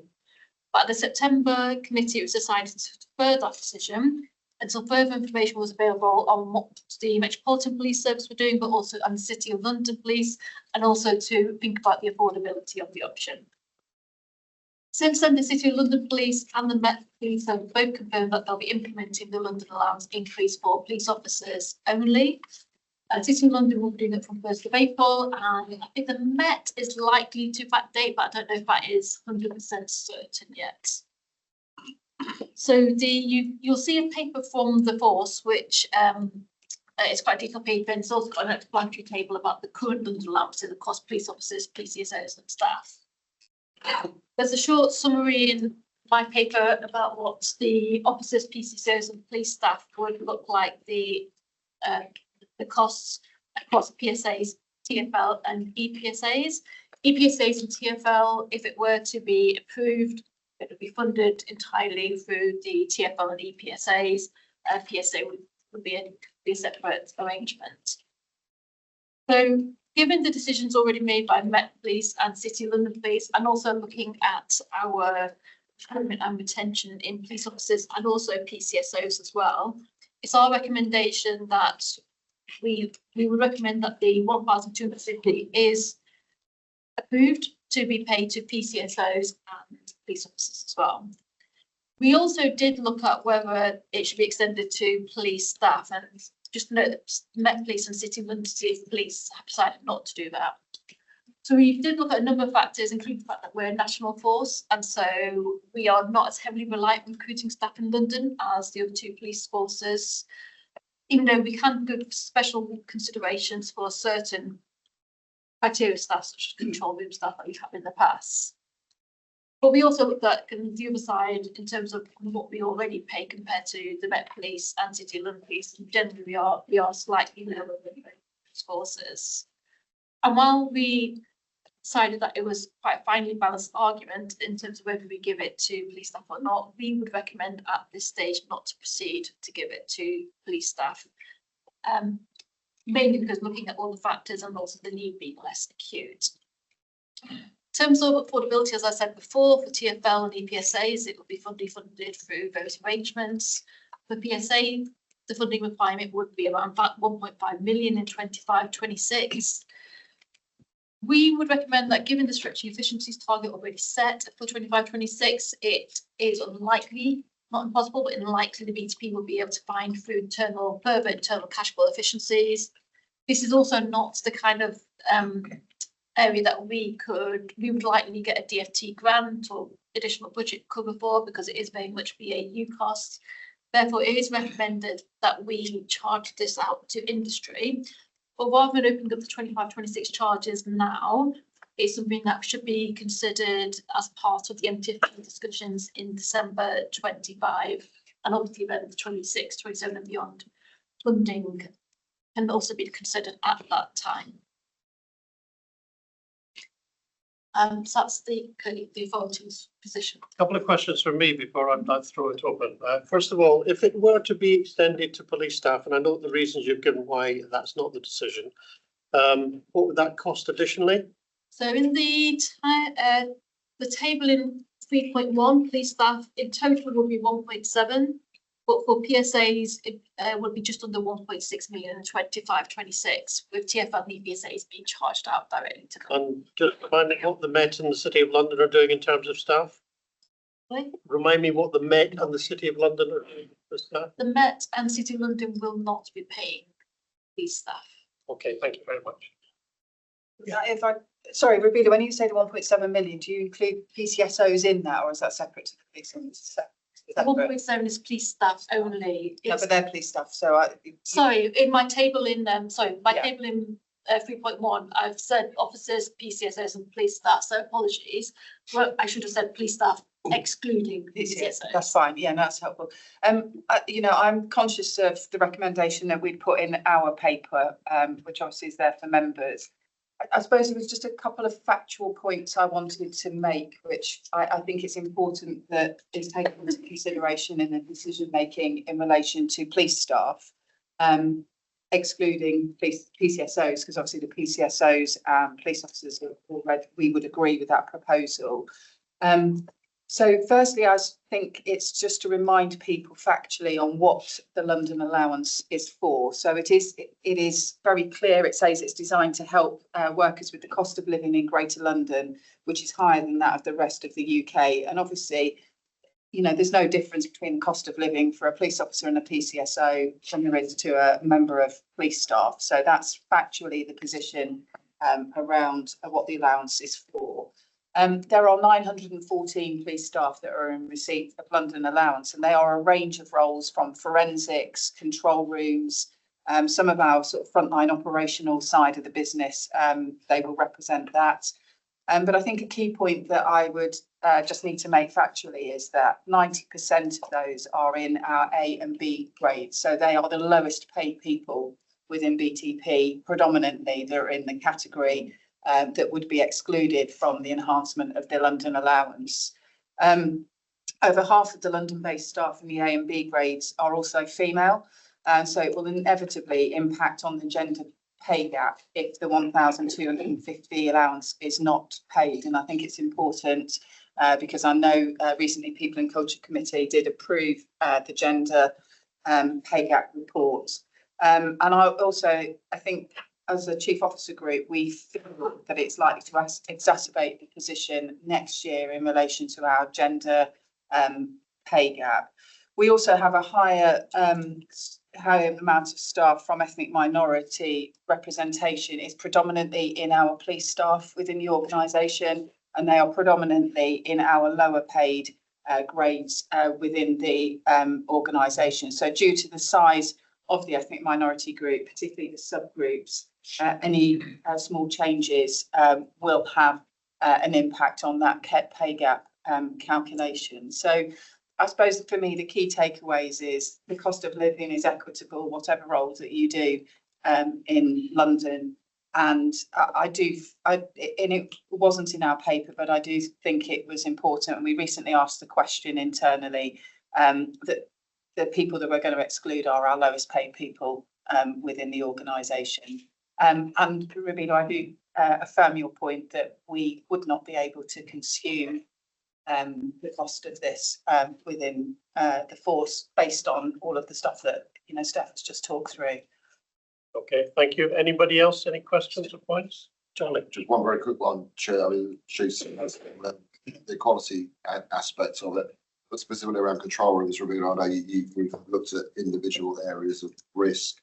I mean, currently we've got a 20% vacancy rate in our London control room. I think the Met pay £2,000 more to their staff. The City of London £5,000 more to their staff.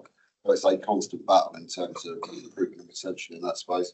We have looked at how we sort of manage that risk and offset some of that risk into Birmingham, but really effectively not having a control room in our capital city would feel odd. Structure of our network. Amir. Rubina, just to be absolutely clear, so it's an extra 2.4 million for officers. Yes. An extra 0.267 for PCSOs and 1.7 for police staff. And the suggestion here is A and B are approved, C is not approved. Yes. So I do have some difficulty with this one, colleagues, because I completely take Chief's point about I being BME and female. And what, of course, you look across these, and I did a little bit of research. I think we don't show the value of police staff across the entire estate, not just BTP. And I think we forget them because they've always, in the mind, they are not police people. And so you are somewhat dismissive, and this has been an impression. I think this is an argument here where I think if we're going to do it, I think they're an integral part. They are very, very valuable. We don't value their recognition in many ways, and I think this is absolutely right. If they're here working for the London, due to get this, that they should receive it. Thanks very much, Amir. Brian. Yeah, I think I would agree with a lot of what Lucy said there and what Emir said. I think, you know, if there's some kind of a compromise position there, I don't know if it'd be palatable for you to pay it to the A and B or the other. Probably not. I don't know if there's something where, you know, if this is going to be passed through to industry, if you think about industry, most rail staff would have probably, you know, they will have had an increase this year, probably in the order of about 4%. I think if you look at NRTFL. So again, is there a compromise there? Would it be palatable, you know, rather than an all or nothing, do something, but maybe not 4.75? And you'd like to think industry would be semi-supportive of that on the basis they've given their people, you know, something very close to that. So I don't know what the mechanism is for us to maybe look at a compromise option, or is this pretty much, it does feel wrong that they get nothing. Let's hold on that at the moment. Let's have Craig and then Andy, please. Can I take a slightly different view, but only more on process? So I think there's a danger we end up corrupting what is a pay review body for police officers and say, therefore, we should give it to everyone. There's a TSSA have a negotiating agreement for police staff, and I would fully expect to see that bid for more money and for the allowance coming as part of that. I'm much more worried about we're entering a bit of an arms race on pay in London for policing. It's the right thing to do. It's got to be done. But medium term, this is a really hard pressure to manage for us as an organisation. But I would make sure I'm really clear on the process. Otherwise, there'll be something come out of the PRRB in 2 or 3 years' time, and someone will say, well, you set the precedent.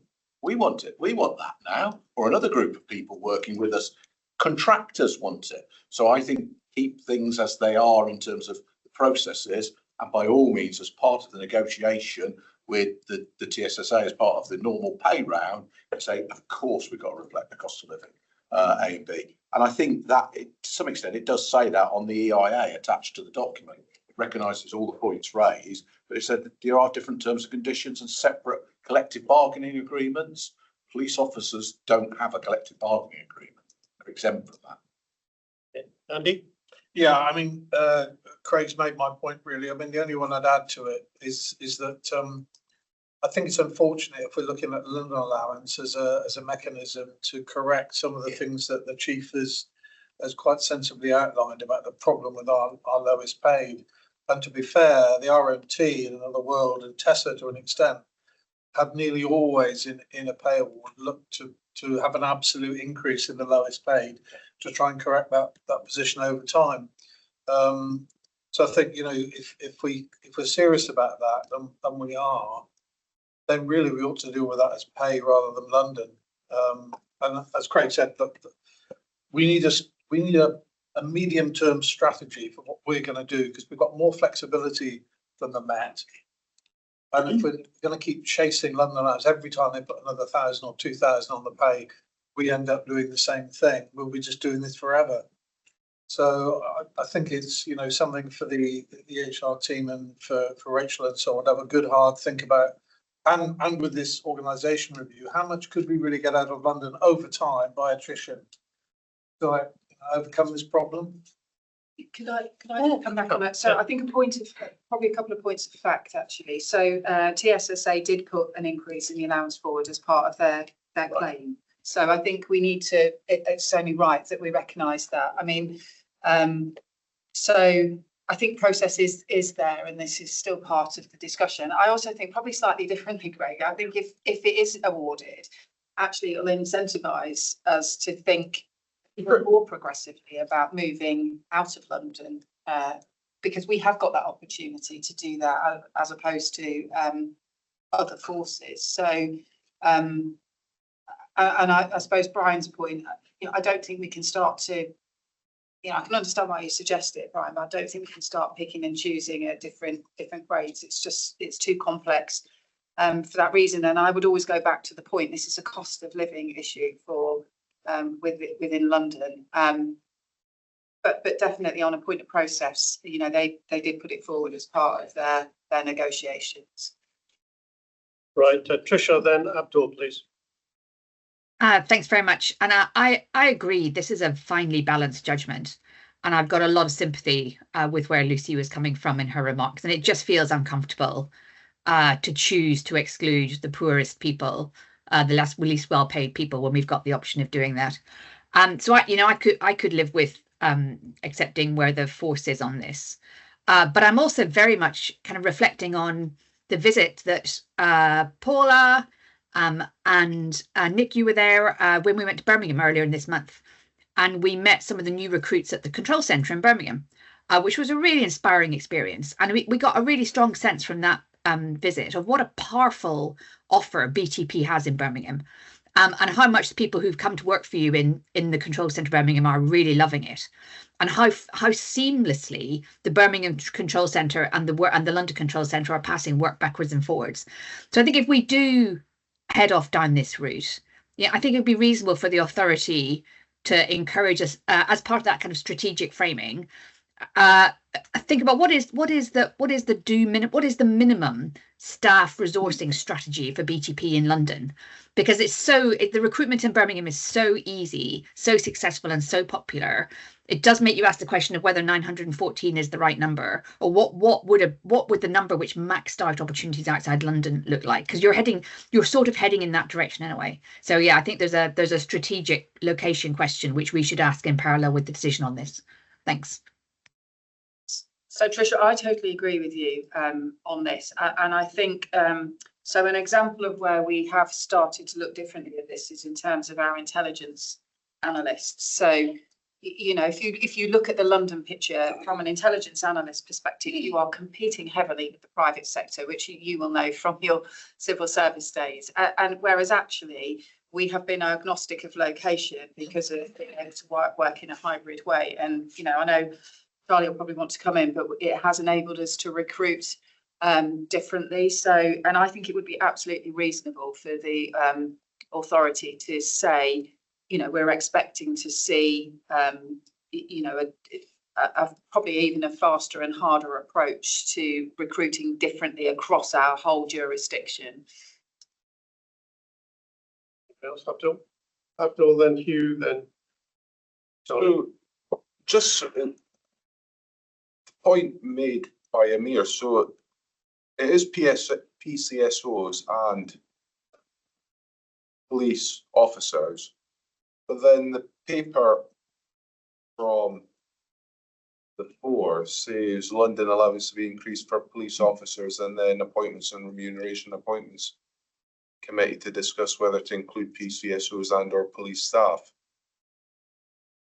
I think that was just a timing issue on when the paper. That was the paper that was appointments from remuneration, and now we're bringing it to full authority with our covering paper, having had that. Okay, I just wasn't clear on that. Okay, that's fine. So in relation to the affordability, so if we do approve it, then we won't deal with it now, only in 26, 27. In terms of the cash. Yeah, it's the cash. December 2025, the funding coming in 26, 27.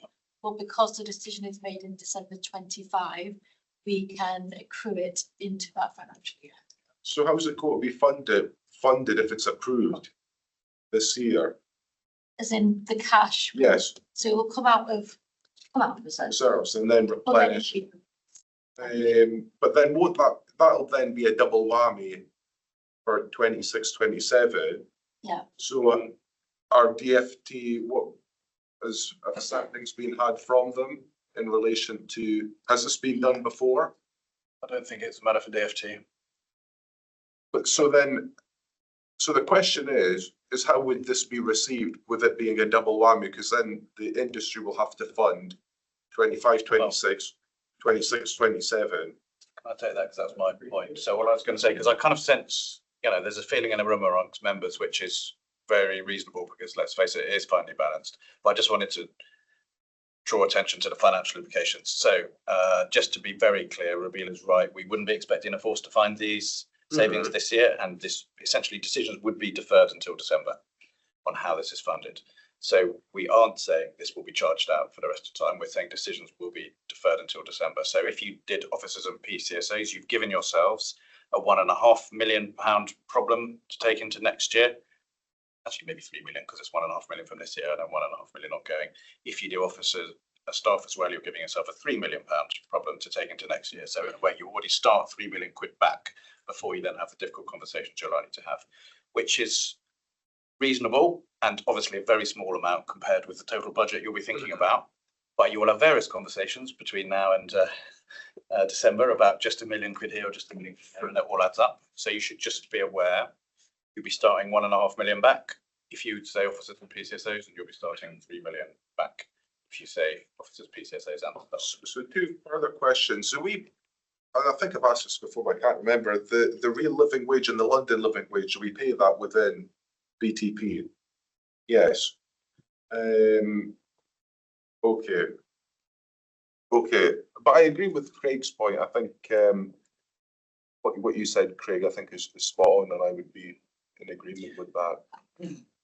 So that's it. Thank you. Anybody else? Yes, Nick? I'm a bit concerned about the precedent it sets, because human nature being what it is, if I've been given it this year, I expect to be given whatever's happening next year. And I'm like colleagues, I think. I have sympathy with Lucy's position on this.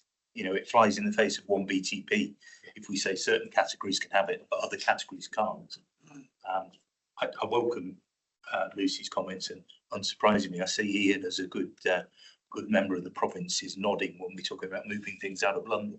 But I think the quid pro quo ought to be we accelerate looking at posts, not just police staff, but officers where it's possible to deploy them outside London rather than inside London. I know that might be a slower process given the turnover. So I'm sympathetic, but I'm concerned that we're storing up problems for next year and the year after, not because of the reasons Hugh's given, but just because I think people have an expectation that we always get this.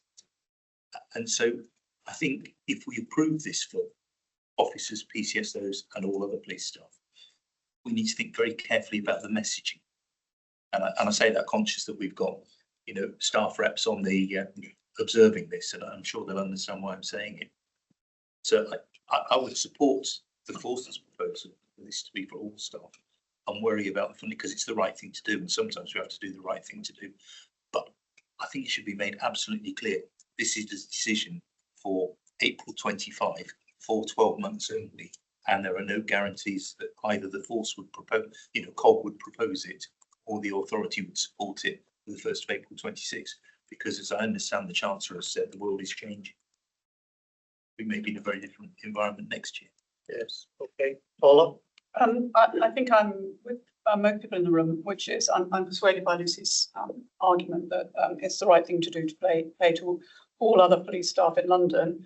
But at the same time, we look at the list on page 59 of all other police staff in London: the London Control Room, CCTV, Justice Department, crime scene investigators, technology, station support officers, PSD, and a small number of PNC and F&C employees. I'd like to hear which of those, in Lucy's view, could be moved out of London, because in a sense, what we don't want to do is to give you an ever-growing problem in the future, and that all the while those people are in London, they become relatively more costly because this rolls over every year.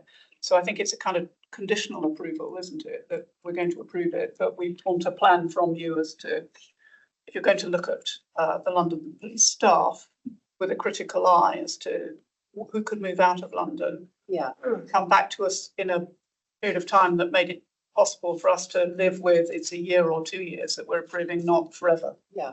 I mean, I'll probably bring Stefan in a moment, but I wouldn't want to alarm everybody by listing a whole group of people that I thought it was possible to. But I think I'll come back to my point over intelligence. I think as we start to mature our recruitment, then we're definitely thinking more broader. I mean, you know, Ian is a prime example. You know, his home base is in Plymouth.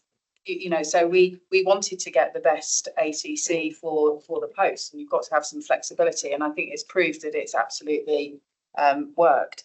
I also think, Paula, can we go back to your previous point around technology as well? I think it's twofold. We don't all need to be in London. We cover 3 countries. We can maximise our presence in those locations.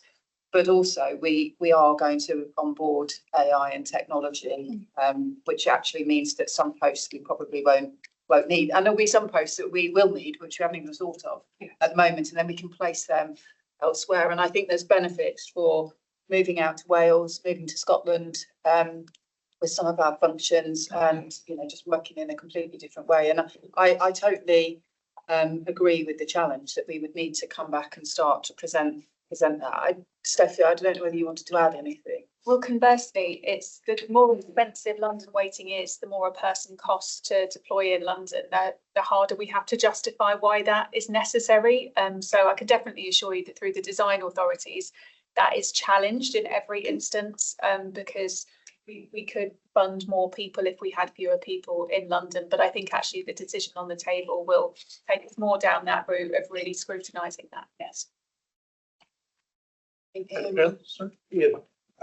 So just to give members some reassurance, I mean, we do also have police staff all across the country, but also hubs of police staff. You've mentioned Birmingham, also in Cardiff, Manchester, also in Glasgow. So I just give that reassurance, and I think it's absolutely right that we look to move them further.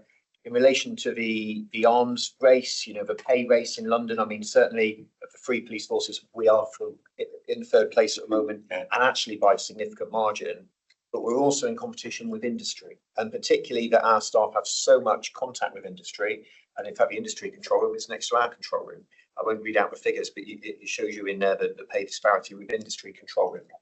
So, we have that added effect that perhaps Home Office policing doesn't have. That close relationship with industry, and the fact industry pays better than BTP often means we lose people there.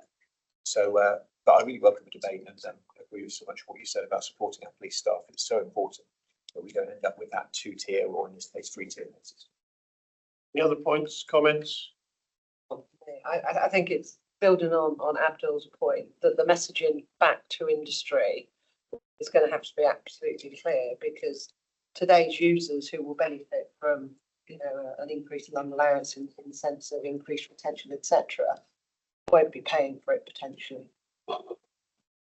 Future users will train operators, and this really is, I know Hugh said it's not a matter for the DFT. Well, it kind of is.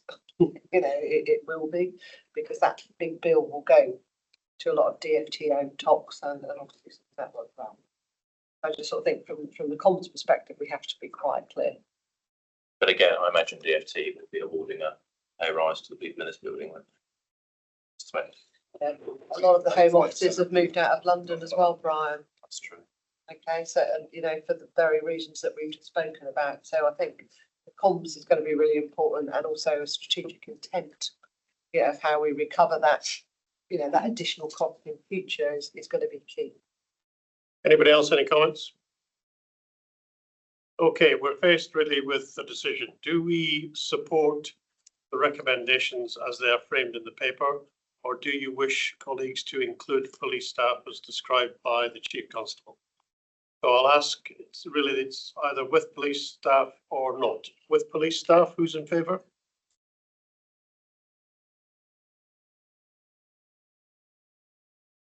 Certainly in favour, Chair, if you want to cast your vote. Anybody not in favour?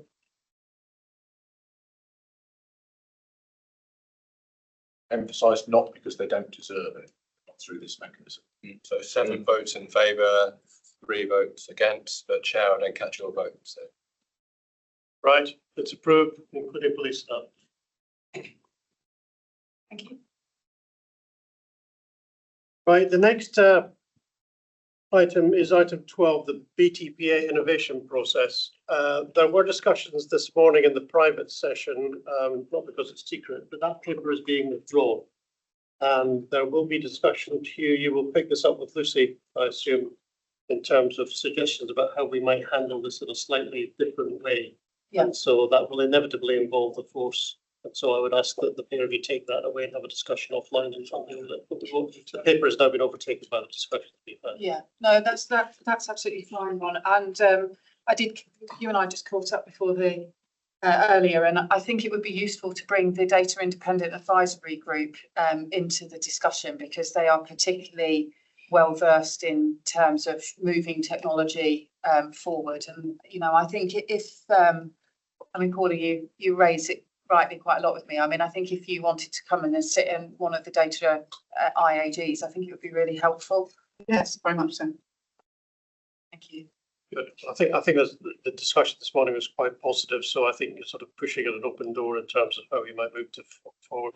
It's critically important that folks in the authority move forward together on this. Contract variation, Microsoft. Who's dealing with that? Reveal it, please. Thank you. So we're asking for approval for contract variation of 0.35 million to the existing Microsoft licensing contract. And we're now using the new variation approval process that was approved at full authority in December. So the current Microsoft licensing contract value is just over 7 million. This is going to expire shortly this month, and members will remember that they approved a new contract which will commence shortly. On the current contract, there's 9 contract variations so far, totaling around 600,000, 0.6 million. And I've just detailed here what they've covered. Then in accordance with the updated Code of Governance that was approved in December, the variations 10 to 12, which total 0.385 million, now are going to come to the authority for approval, because they exceed the 10% above the original contract, which is the last that's seen by the authority, and therefore we're now coming to the authority for those approvals. Just detailed here what those contract variations are for, and they're kind of quite similar to some of the contract variations that have been approved previously. This the operational requirement has been endorsed by NYT. It's affordable within the 24-25 budget. Commercial Deputy Director reviewed and endorsed it to make sure it's safe, it's legally compliant variation. And what we're asking for is approval for the amounts. We have detailed here what the new contract value will be, but we're not, given that the contract is ending imminently, it's highly unlikely there'll be future variations, but we're just putting it in just in case, because obviously then the 10% threshold, the 10% delegation threshold begins at the new rebaseline amount. Thank you. Any comments or questions for Ravila, please? I think we're content. We can endorse the paper's recommendation. Thank you very much indeed for that. Can I just thank James Morley, he is on the line. He was here as my technical expert, should there have been any questions. I know him and the team have put a lot of work into this, so thanks, James. Well done. Thank you very much. And it's lunch. Glad I don't need to say anything. Oh, we had lunch. Okay. We can have another one. We don't mind. Yes. That's also why I was chair. Okay, we come now to the Chief Constables and the Chief Executives. I'm going to ask you both, in the interest of time, to keep it focused in terms of your reports. So can we start with you, please, Lucy? Yes, well, thank you. I mean, I suppose in the interest of time, I mean, I had highlighted a few bits, but, I'm really quite happy to just take any questions and assume that people have read the report. I suppose in terms of if I wanted to mention anything, it was just really, it's a shame Alistair couldn't be here, because it was his, would have been his last committee, but I really wanted to put on record, he came as the Deputy Chief Constable in 2021, came from the City of London, and I mean, he's got an enormous wealth of policing experience and has had, in my view, a really long and successful career, largely with the Met and then, of course, with the City before coming to us. And, Alistair has shown an absolute love and passion for BTP. He's spent a lot of time in Scotland as well. He's got a real affection to Scotland, and I know, having been up there recently, he'll be very missed up in Scotland, but his love of Scotland is shared by us all. So we will be up there a little bit more. He has been determined to ensure that we retained our reputation as a police force with a high set of professional standards. And I think we've all seen him do that over the years that he's been here with us. And he is, in my opinion, he's absolutely radically reshaped transformation and change programmes and ensured that we've had really strong governance over multi-million-pound projects and investments. And that's, for many of you, I know that you know, but it's not an easy thing to do when everybody wants a little bit more. And, you know, I would say Alistair and I have known each other for many years, and that's not just as colleagues, but also as trusted friends. And I certainly, on a personal level, will really miss working alongside him. But I really wish him, on behalf of everyone in BTP, I really wish him every success in his future endeavours. And we all keep saying to him that he should take immense pride for the legacy that not only he leaves in BTP, but also wider policing. And from me, as I put in my report, I think that's sort of integrity, dedication, and impact. So that's probably all I wanted to say, and I'm, you know, really happy to take any questions. Can I echo on behalf of my authority colleagues our appreciation for the work that Alistair has done. He will be a sad loss to the force, and he will be a very hard act to follow. We certainly, I think, all wish him a great deal in terms of whatever his next adventure might be after BTP. Okay, thank you very much. Any questions for Lucy? Oh, yeah, Andy. I wondered whether you wouldn't mind just giving us a minute or two on this issue around vetting, because it's really high profile at the moment, obviously. I just, you know, I've seen your barrow here, and I just thought it's worth you maybe saying a couple of words. Yeah, so I mean, so I agree with you. I think it's complicated. Yeah. So you mean the Di Maria Yes, ruling, the judicial review, which was not found in favour of the Met. So where we are at the moment from a policing perspective, internally, Charlie is chairing the Gold Group in relation to the findings. So in a nutshell, and Charlie will correct me if I'm incorrect in anything, but this was where somebody was dismissed following a vetting failure, and the court ruled that wasn't in the spirit of legislation, and there should have been process that should have been complied with. In terms of the vetting approved professional practice, that's owned by the College of Policing. So at a strategic level in policing, the college are working with the Home Office to look at the findings and then rectify anything going forward, you know, either change regulations or legislation, however they choose to progress that. For us in BTP, through Charlie's Gold Group, we're reviewing to see if there's any implications for us. Charlie, I don't know whether you want to, recognising we can't probably cover too much, but is there anything you want to touch on? So yeah, I mean, I think that the key tenet of the judgment is there's no legal route to exit somebody either through police conduct regulations or regs. So that is what needs to change. Fundamentally, I think the Met failed in relation to the Article 6 test. So essentially, in this case, Di Maria had not had opportunity to effectively give their side of the story. Consequently, couldn't provide a defence to vetting, which is why the ruling was as it is. It's likely, I think, that the Met will appeal it. I think, in my view, and I think that the view of the legal team, that appeal has got a good chance of success.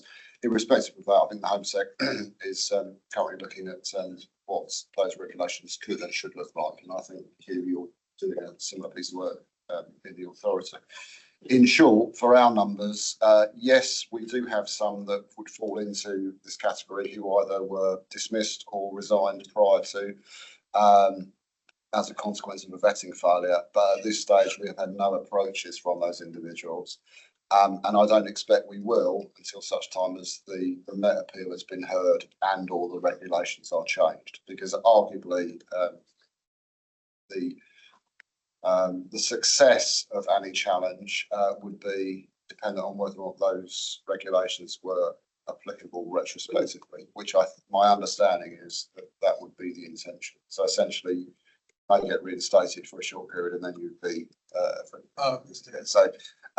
so in effect, we're all in a bit of a waiting pattern at the moment until such time as it's been through the courts. So in effect, if we fail somebody on vetting, that on its own is insufficient to exit them from the organisation without a due process around it.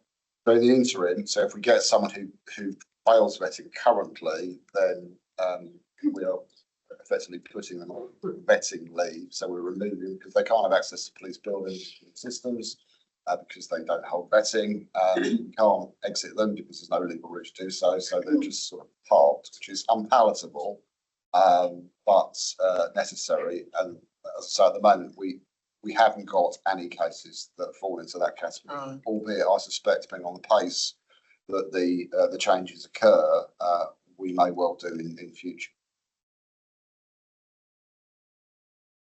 Any other points or questions, Nick? Well, we're on the risk of conflating two items, but I mean, the Di Maria case doesn't look attractive because it's, as I understand it, somebody who was effectively cleared by a discipline process and then failed vetting and then was sacked. Whereas we've had situations, I believe, in this force and others I'm aware of, where somebody's not been dismissed following a finding of gross misconduct, but then failed vetting and been exited. So the Di Maria case was probably somebody picked that one because it seems more unfair than you've been convicted but not sacked. Yes. But we are in a nonsensical position, whichever way you look at it. That if somebody comes to us as a recruit and fails vetting, they don't get through the door. But once they're through the door, if they fail vetting, we have to carry them, albeit in a made-up role where they can't have access to anything, which is absolutely nonsensical. The reason I want to conflate an item is I was going to report from the People and Culture Committee that we were put in the position of having to approve commissioning work for a barred list for BTP officers that is separate from the Home Office barred list. And we did so through gritted teeth. So if anybody is reporting back to the Home Office on the list of nonsensical things around vetting, barring, and things designed to protect the public and protect the police force from risk of corruption, that's yet another one. So I wanted to mention, I was going to mention it later on, but forgive me for mentioning it now, because it seems to me that somebody in the Home Office, you know, the College of Policing will be alive to it, colleagues in COG will be alive to it. And if somebody in the Home Office isn't, have we got a friend in DFT who on our behalf can say, we are being put in a very, very difficult position, because we can all see what will happen. There'll be too many lists, people won't check them, and somebody will slip through the cracks. Something terrible will happen, and it's entirely predictable. Agreed. Anybody else, any points? I think just one final thing, we had a discussion quite recently, didn't we? I was just saying to Kenna, I can't remember if it was our breakfast brief or another committee where BTP came and talked about this, and we talked about that exact DMO case, and we sort of gave some views, and we did say we'd really appreciate if it went back to you and Gold. Have you had that feedback from that session? No. Could we make that happen? Because there was quite a few views shared on that. It'd be good if somebody was on from BTP that said they'd take that back. Just so you're aware, I don't think it's massively different to what we discussed, but yeah, it's risk and audit. Yeah. It was risk and audit. So there was a discussion there, and we'll probably find out the gentleman's name and let you know. I think he was a senior PSD officer person, pretty start possibly. So yeah, just be good if that went back, because there was quite a lot of discussion on that.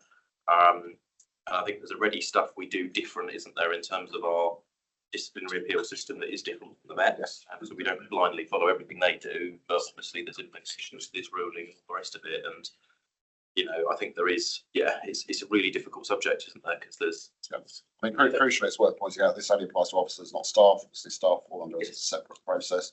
And I think you're right, Ryan. I think we do have a mechanism to do this ourselves without relying on a Home Office regulation.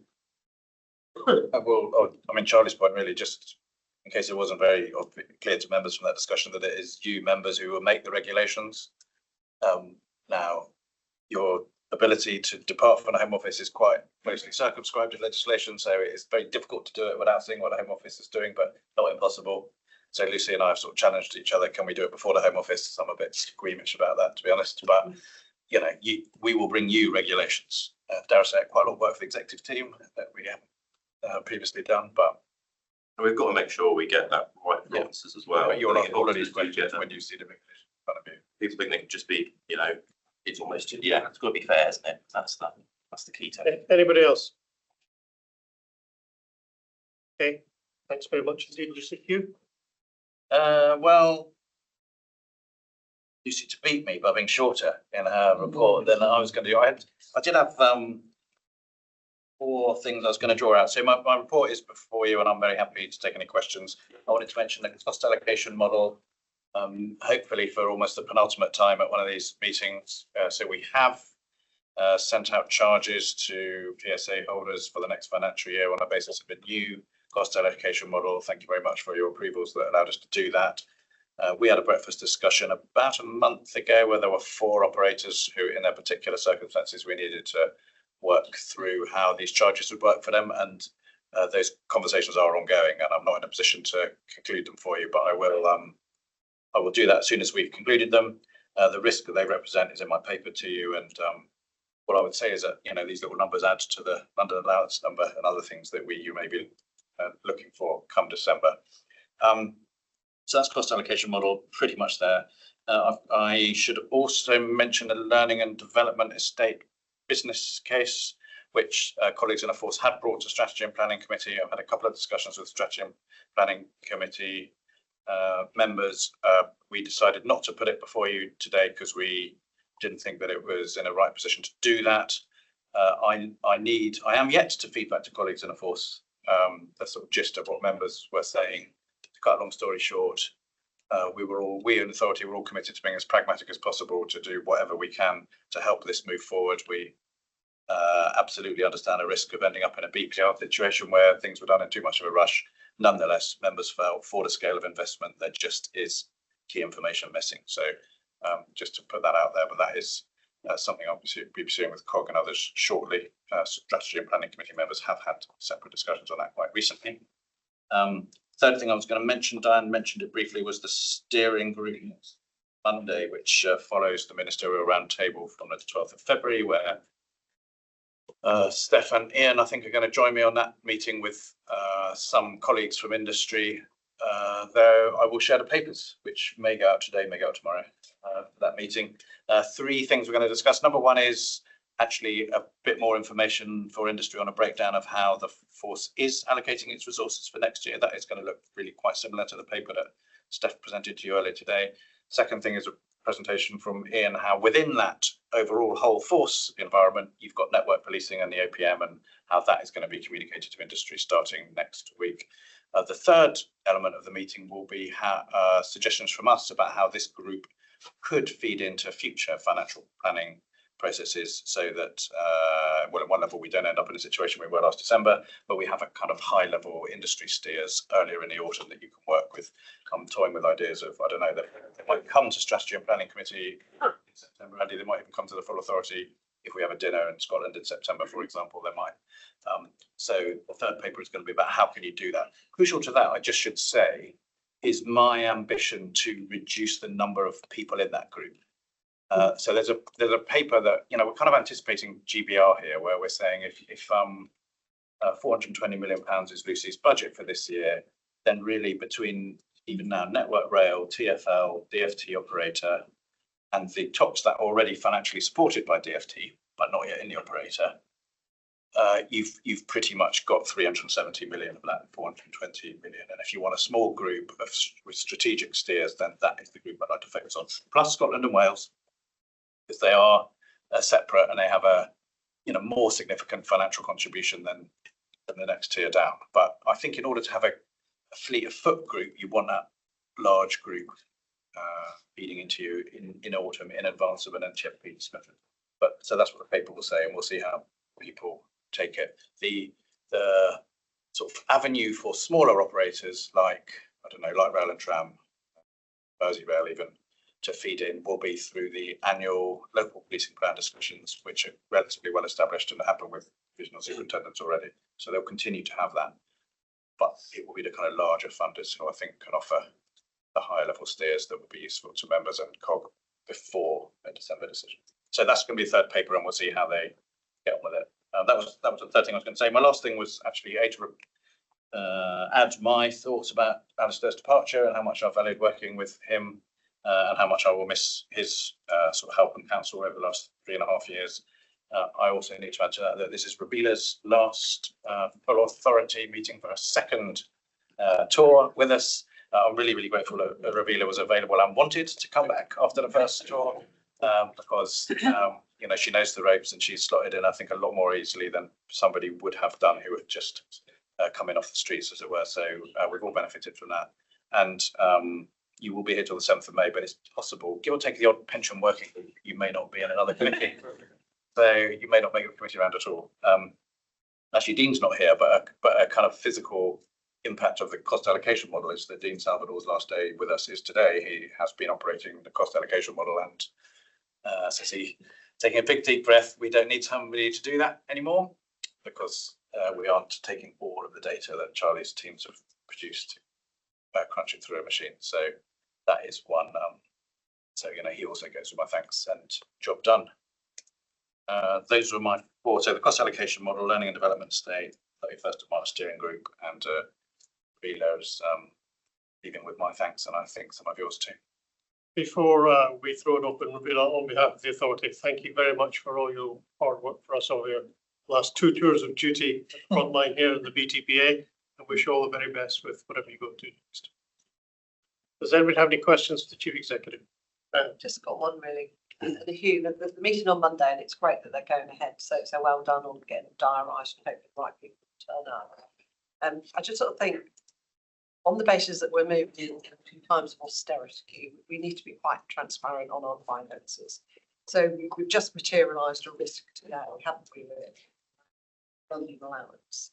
We need to tell the industry that. Yeah, we can't just do it in a wash up in 26, 27. That's going to mean they don't trust us anymore. And I would certainly encourage you, Hugh, and indeed, BTP, Step 3 itself, let's be transparent on the risks and opportunities in terms of how we're doing, because finance directors don't like surprises, good or bad. True. They don't. So I think there's a real opportunity with this new kind of group that's been put in place, to show that we're proactive, we're dynamic, we do look at things, and we do care about the impact of the decisions we're making on the industry, not just from an operational perspective, but from a financial perspective as well. Sorry, that sounded like a lecture. Anybody else? Lucy? Yeah, so Hugh, as you would expect, I'm delighted that you mentioned Spring House in your report. So I just wanted to it was discussed at the committee, but I just feel a little bit like I'm having a bit of deja vu with BPR, and I just need to make sure that all members do know that the lease at Spring House is due to expire in December 2026. And as Ron says, time is already escaping us in 2025. I think the work that Steph and the team have done with BPR is absolutely remarkable, but the clock is ticking down considerably. We haven't been able at this stage to agree any form of extension with the landlord, either short or long term. So this is, we have a lot of people in Spring House. I recognise absolutely Hugh's going to come back to us in terms of the sort of member feedback, but project delay is we're already, I would say, in pretty high risk territory in relation to this. So again, how we can probably take the learnings from BPR, get the feedback early, but we do need to move at quite a considerable pace, which Hugh and I have talked about, and we're both very much alive to that fact. But we have a deadline of December 2026. Okay. Anybody else? Can we move on to committee minutes? Same exhortation to committee chairs. You can assume everybody's read the minutes, and just pick out the key points, please, if you wish. Strategy and planning. Yeah, well, as usual, most of the papers, 3 or 4 of them that went to the meat of the meeting, are ones that have been updated and brought here, so we've dealt with it. I suppose the one that was most welcome was again Buckingham Palace Road, and small mention's been made, but we glossed over it.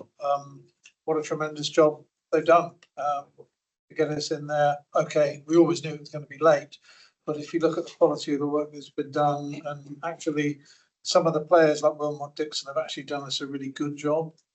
If you look at the things that have been done, I suspect we'll find that there'll be very little kind of failures in it in the early years of our occupation, because the M&E renewal, for example, which is usually the thing that's skipped, has been very thorough. So I think people will find a very reliable place to work.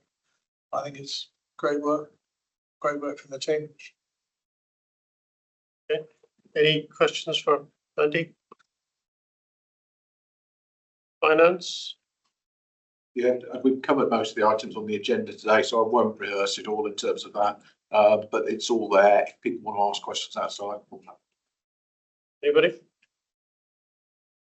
Ian? Scotland, Ron. Yeah. Yep, couple of things. I'm pleased to say that following an exchange of letters with the SPA, that the interim vulnerable persons database that Police Scotland hold is now accessible by BTP officers in Scotland. That's an operational benefit to them. We also said goodbye to Alistair at his last meeting and thanked Chief Superintendent Jill Murray, who had just recently retired. Welcomed Lorna McEwen as temporary Chief Superintendent, and it was really pleasing that in that handover to see the policing plan performance. If you see in the minutes, the policing plan performance for Q3 was really excellent across a whole series of metrics for the Scotland division. Thanks very much. Any questions? People and culture? Yeah, I mean, already made the comment about Barden advisory list because that's something we struggled with. Main focus for the meeting was the health and safety report, which I see is in the full pack and people have had a chance to look at it. Just to say we gave it, I hope, a reasonable amount of time, and I, on behalf of the People and Culture Committee, like to thank Kyan for that report, because the way it was presented made the discussion flow far easier than previous similar reports we'd all seen. Okay. Any questions or points?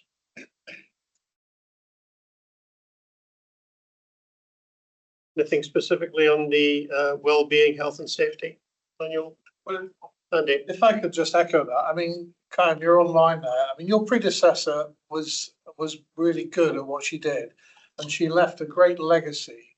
But the way in which you picked it up, I think, you know, having seen you when you first arrived and then sort of 6 months in, and brought it to life, has been absolutely brilliant, I think. I mean, the work you've done on occupational health recently, with the make or buy decision, bringing it in-house. I tried to do that somewhere else in a past life, and I know how difficult it is. It's not like going out and finding some nurses. You know, it's all the infrastructure that goes with it and so on, and the arrangements. And you've done that, I think, in pretty much in record time.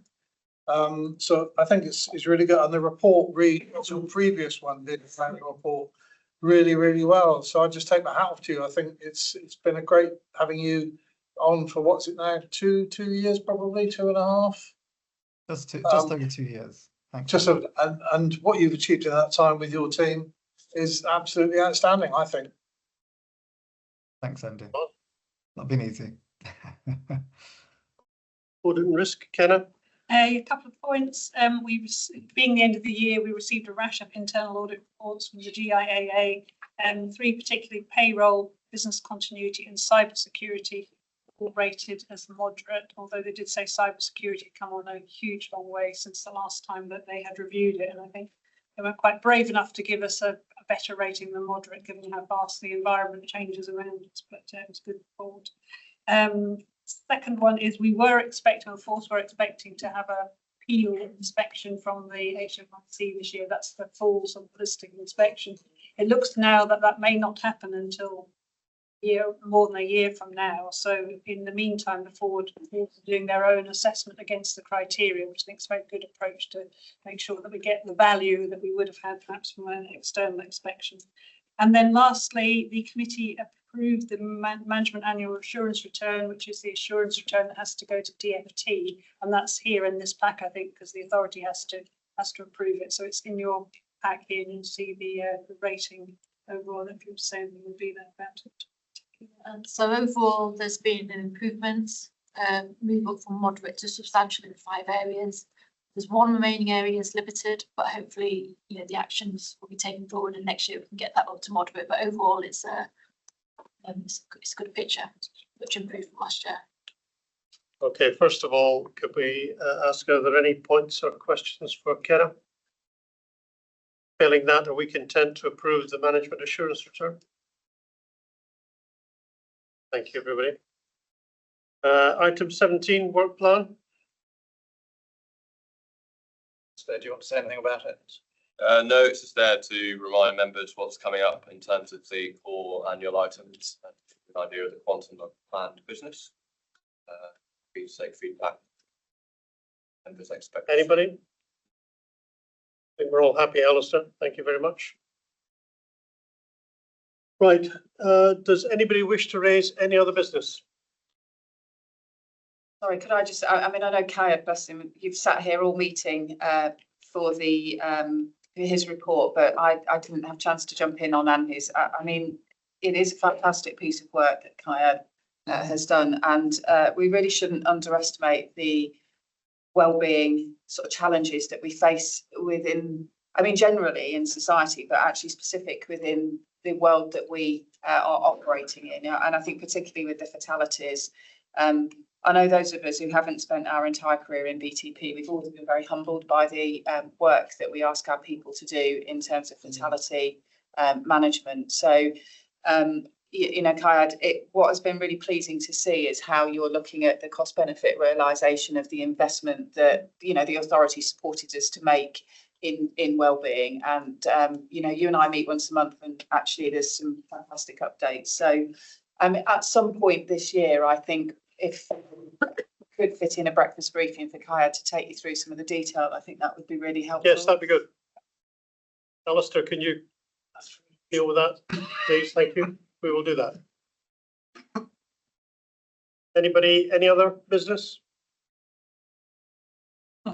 Okay, thank you. Can I now move to exclude the public and others from the meeting, please, as we go into private session? Thank you. So can I ask that Chris and Andy leave the call?